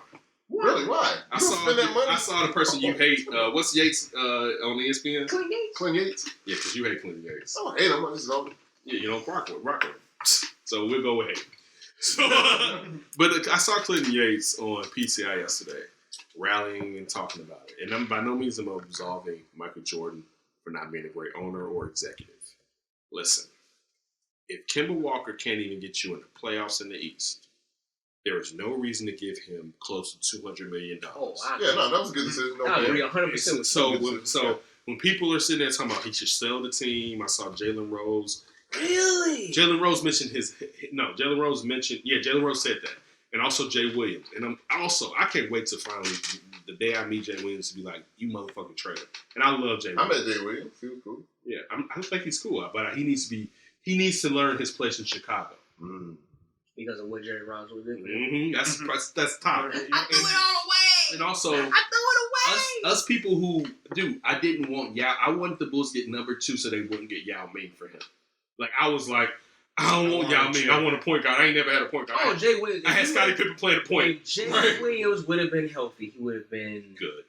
No, he would have been good. Now, he would have been better than good. I don't know about that. No, he wouldn't have been, dude. Really? Did you see when I was there in person for his only triple-double in the NBA. Well, it was more coming. So let that bias keep influencing you. He would have been good. Because the thing is when you saw... Because look, Jay Williams is the reason that I knew Chauncey Billups was blowing up. When Chauncey Billups was in Minnesota and I saw the Bulls play Minnesota and I saw Chauncey Williams, this is when you can still put your hands on the player. Chauncey Billups sit there and control his body. I was like, damn, Chauncey Billups is really fucking getting his shit together since that Celtics Denver shit, right? And I said then, I was like, damn, Chauncey Billups about to get paid this summer. He went to Pistons after that. But the point that I'm making is Jay Williams always is like LeBron and all this other shit. The Bulls didn't do anything to Jay Williams. I was a Bulls fan that wanted him. He unfortunately got in an accident himself. You are a Chicago Bull. Jerry Reinsdorf treated you like he treats Randy Brown and Pete Myers. You basically need to fall in line when it comes to certain situations. So getting all the way back to the Michael Jordan situation as far as with the Kemba Walker, look, definitely you want to keep, for a small market team that's not contending, you want to keep your most entertaining factor. But when it gets to a point where you already know you're not contending and this player is up for the super max, you can't give him more money than you can to, damn, that Kemba Walker shit you just showed Tony just came through 141. He got a nice little bit of money. Good for him. He should. He deserved. No. Kemba Walker earned this and deserved. Good for him. And I'll tell you this. I'm happy for him. He's going to be better in Boston for Boston. No, I don't think so. No. He's going to be better in Boston for that team than Kyrie. No, I don't think so. I totally think so. Because Why don't you think so? Well, you look at Kemba's usage rate to average what he did. It was like top 10, I think, in the league. Yeah, his usage rate's high. But he wasn't even that efficient, really. So you already Who's had Kyrie issues. like? You had issues with spreading the ball around enough. Who did he have? No, Boston in general. Mhm. I'm not putting it on Kyrie as much, but your coach couldn't find a way to get it done to make everybody at their most effective at the same time. That was a huge issue. So if Kemba needs this usage rate to be that effective that you saw in his final year in Charlotte, you still have a problem, But especially with a lesser player than Kyrie. This is a problem. This is a problem real quick. Let's take a step back. Because sometimes you're getting too analytical with your shit. So let me finish. This is the thing. Kemba Walker is walking into a situation that he knows the player that was there before him. A large part of the issue was he's not flowing in the offense and what he has to do. Kemba Walker has never played with, and this is sad to say because I'm not giving these players more props. Kemba Walker has never played with players with the quality of Jaylen Brown, Marcus Smart, and Tatum. He's never had that type of talent around him. So I can give you this. He does have to find out how he has to work within the system. But the fact that, like Damian Lillard, he's a step below Damian Lillard and Steph is at the top. But he is similar to that type of action and play in those guards. I feel like he's going to work more with that organization. And I think you would think that than Kyrie, because what's the point of going in there doing the same thing as Kyrie? And then let's look at it too. This is Kemba. We've seen him at UConn. Kemba doesn't seem to be the type of motherfucker that's like, I don't give a fuck if that shit wasn't supposed to be doing. I'm gonna do this other shit. Like the point that I'm making, he's not as good as Kyrie. I think he's gonna make Boston work way better than what Kyrie did and be a lot more similar to Isaiah Thomas and better than what Kyrie was doing. Because the thing with, if you even look at Isaiah Thomas actually was doing a lot more of what the beard does as far as the clock is low, I'm about to do this shit. Kyrie would use the whole fucking clock. Like, it's different from we moving the ball around and then it's 7 seconds left, you give it to me, I'm about to do my shit. Kyrie got the ball doing all that shit before we even get to 7 seconds. Again, what does Steven Jackson say? Don't toss me the grenade. You know, so don't sit there and dribble and do all that other shit, James Harden, and then at the end toss me the motherfucking grenade with 3 seconds left. Get me involved in this motherfucker. I think Kyrie's going to work a lot better in this system. Again, that's what I believe. That doesn't necessarily mean it's going to happen. And I get your point as far as usage rate. But I think what Kyrie is looking, because when you bring up his usage rate, all you have to do with against Charlotte is stick fucking Kyrie. We had this joke. Kimba, thank you. Kimba, both of you. We had this joke growing up when Wilt scored 100 points. And the joke was like, stick Wilt. Like, break from the huddle. Everybody, stick Wilt. Because it's like, it seems stupid, right? Because Wilt is the only motherfucking scorer, right? But I feel like Kyrie's going to be in line for what they need. And Kimba. Damn it. Thank you. I'm sipping wine.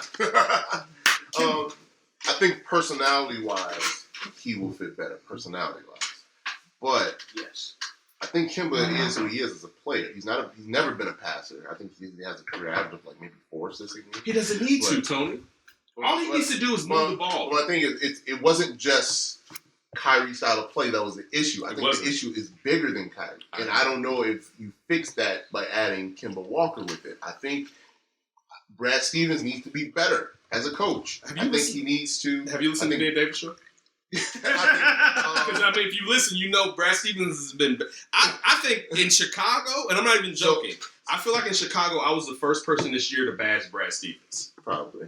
All right, I feel like nobody this whole year when I said why isn't no Kyrie? Anybody? Brad Stevens last year was the greatest coach since sliced bread, and when his team had problems, I didn't see him on national TV. I saw fucking Kyrie's dumbass. Yeah, I mean, right, and it's like, where's that coach at that you thought was great? And but going to your point, I'm gonna let you talk. I think Kemba, because Kyrie be on that flat earther shit, and I'm joking, but you know what I'm saying when I'm saying that. You can't get through to, like, for instance, great point. You got a little Kyrie in you. You do. You have some Kyrie in you. But the thing about you is, one, your head is so on straight that when you go into, no, this is what I believe, you still can function with other shit. Mm-hmm. He turns the fuck off. Mm-hmm. Like, and that's the problem. And then he thinks, well, I tried, so fuck it. Like, that's not you. Like, even if initially you were like that, you try to find a way to solve the issue. And Kyrie has he wants no part in solving the issue. If it's solving the issue, it diminishes his role to a certain degree. I agree. I'm not saying Kyrie didn't have a hand in what went wrong in Boston.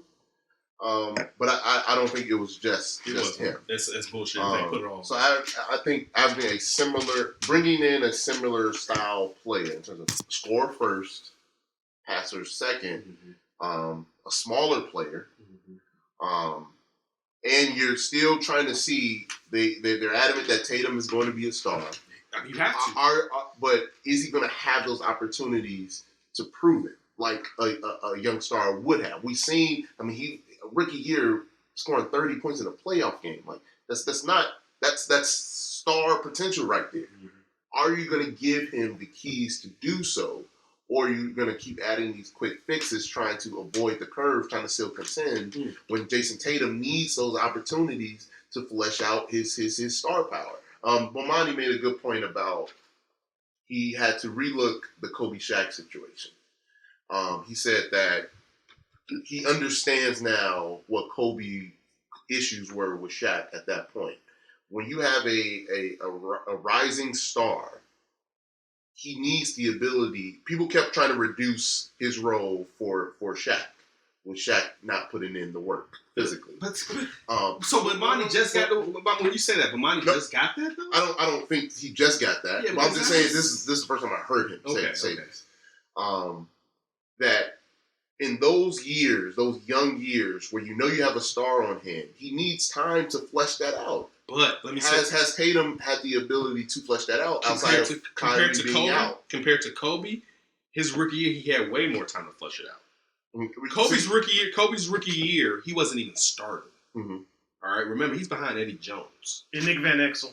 All right, but I'm just saying from the shooting guard aspect, he's behind Eddie Jones until year 2 basically, and then he starts to get his chance. That's part of this is on Tatum going to Kobe's school, mama mentality this offseason, and forgetting and going into too much ISO in the first motherfucking place. Well, yeah, two dudes on that team, right, Kyrie and Tatum. But I still think, and your points are valid because you're going from what you've seen from Kemba. Yeah, I mean, I don't know yet. Exactly. Maybe it changes. So, I don't know. Maybe it changes. I don't think Kemba puts himself in the situation. Okay. And this is also to add to it. Kemba has never been on a team that has consistently been viewed as a winner. Mm-hmm. I don't think Kemba is the type of player that's going to come there to fuck their shit up and not try to improve his chances on actually doing something. He's been a player that won in college, has been trapped in Charlotte, unfortunately. I'm not trying to be disrespectful. And now decided, let me leave and go to a better organization. And I think he's going to try to accentuate the best aspects of that. It's going to be depending on what Tatum and them do. I think Kemba knows his usage has to go down. I do.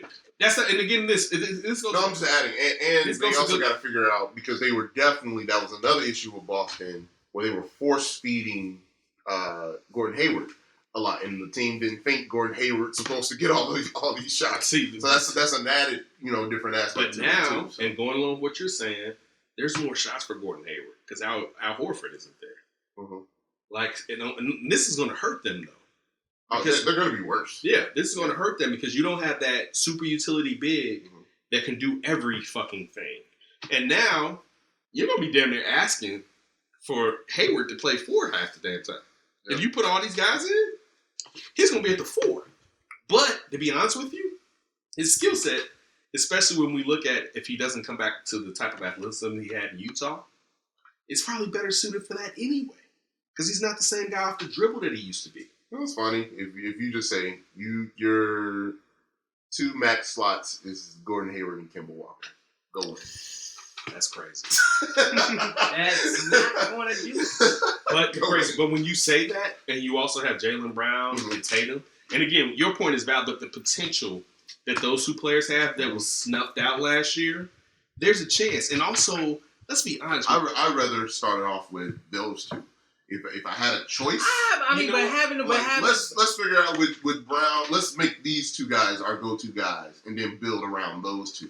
But even I would like to. But either way you get to it, though, even if you have Kemba, you have Gordon Hayward to go along with them after the fact and before the fact. You still have those 4. You had Scary Terry when he was going off too. He hate Boston. They gave him an offer sheet.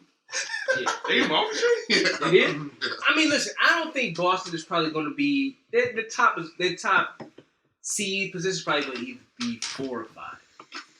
Now, a few years ago, we talked about Boston. I know, I was talking about potentially winning the championship with this young core easily. But now they're talking about being a 4 or 5 seed. So I mean, you got to see what it. Listen, I will agree though. Well, I will say, them signing Kemba is a good move for them because you're going to leave. And you got money. And real quick, to get to your point on John Paxson real quick, we just said earlier, I didn't get to expound on this. To be honest with you, looking at what the Knicks are going to end up being, nothing. And then depending on what happens with the Clippers, man, John Paxson looked like a genius letting his powder be dry because he said everybody was like, you can't get nobody, so you gonna get Otto Porter, which other team wanted Otto Porter. Me and Kyle was talking about this when the trade happened. You got Otto Porter, which teams wanted, and the 3-and-D guy who his contract is over his value by about $5 million, $7 million probably in this NBA. He's getting more on the next one. Yeah, but you signed him and you have him in the fold, and you're going to be out here in this free agency where these teams like the Knicks, the fucking Nets, the Clippers and the Lakers, and some of them going to win, are putting all this money for this shit, and they're going to end up holding nothing but their balls. And Paxson saw that, knowing that he didn't have any entry in anything, and took care of his motherfucking business instead of being out here. Because we was going to clown the fuck out of the Bulls. He went for his young core. We was going to clown, but think about it. The Bulls out here with cash right now. Like, Bulls like, we got $40 million to sign a max slot. But I'm just saying, if they had a max slot right now. What do you get? Ooh. They got 23. They would have. What's the max slot considered? 30? Like 32. Okay. All right, about 32. All right. So I mean, when you see that, you have to give them props, even though we may not. Well, the only big team is going to be out there, at least for the point of them actually being able to sign somebody and not going to get anybody, is going to be New York. The Knicks ain't going to sign anybody. We all think that Kyrie's going to go to the Nets. We possibly think between Toronto and the Clippers, Kawhi is going to go there. I personally think he should stay in Toronto. You have Golden State thinking. We don't know what KD is. You don't know about KD. KD is the main slot. He could change the Clippers' fortunes. He can. He could change the Knicks' fortunes. I think he's going to stay in Golden State. I still think he's going to stay in Golden State. Because I think him staying in Golden State, I think him signing a deal with Golden State is still to be moved. Because they owe him one. You think they're going to move him? Yeah, it's not. Give him his money and trade him. Yeah, it's not. Mm-hmm. Really? They already planned. Yeah. They planned. Well, Clay's going to resign. Yeah. He already got right. He's going to sign as soon as they get him. Durant, they plan on giving him the max 221. And they will give him that anyway. Why move him? It's not on him. When you're saying that, it's on him. You're saying that if that's what they want to do. They're doing what they do. They were going to give him that option anyway, but after he injured himself, they have to give it to him for his future because they fucked him up. So His thing. But what was the chances of him saying like, no, I want to stay? There's a chance. Because, I mean, if he wants to battle if he stays in the West, that may be the best option. But this is but he had his future in his hand, and we know he probably wasn't going to stay. And you ruined it by pressuring him to play. He did it himself. He's a grown man. Yes. But this is the thing. It's either going to be a sign and trade he moves now, or it's going to be a sign and trade he moves later. He's not. Chances are it's slim that he stays for the duration of his contract with them. But they were going to offer him the max anyway. They have to offer him because KD changed the scope of one of the greatest NBA careers for them. So they have to do what they need to do. Pretty much Chicago, you mentioned this before when we was recording. George Hill is not going to be re-signed by waived. Milwaukee Bucks. Do we think that he's possibly... Tony, let me bring it to you because you cover the Bulls every day for 670 Score. Do you think there's a possibility, or do you think it would be a good fit for the Chicago Bulls to look at George Hill? Yeah, definitely. I mean, you hear rumors that they're looking after Malcolm Brogdon, which is... I like Malcolm Brogdon, and I think he'll be a bonus for the Bulls, but the situation is just not right now for the Bulls to take on the salary that will command Malcolm Brogdon. And I think Milwaukee, they're not prepared to lose Malcolm Brogdon. I think they want to make sure they get Chris Middleton done, and they want to make sure Malcolm Brogdon stays with the Bucks so they can have that group going forward. They're shaving off pieces by letting George Hill walk. And I think the Bulls that's a cheaper option. He's a smart player. He's a veteran player. He can still play. He can come off the bench. He can start for you. Again, that's what I'm looking at. I'm not looking at...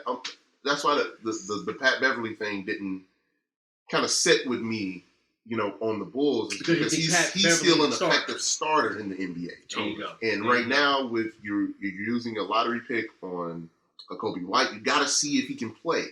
Because next year, there's going to be a bunch of nice point guards in next year's draft. And if you're in that range where you can take one, you got to see if you got a good one on your roster. So I think you can add a veteran presence like George Hill. Darren Collison is not is retiring from the NBA, so he's not available.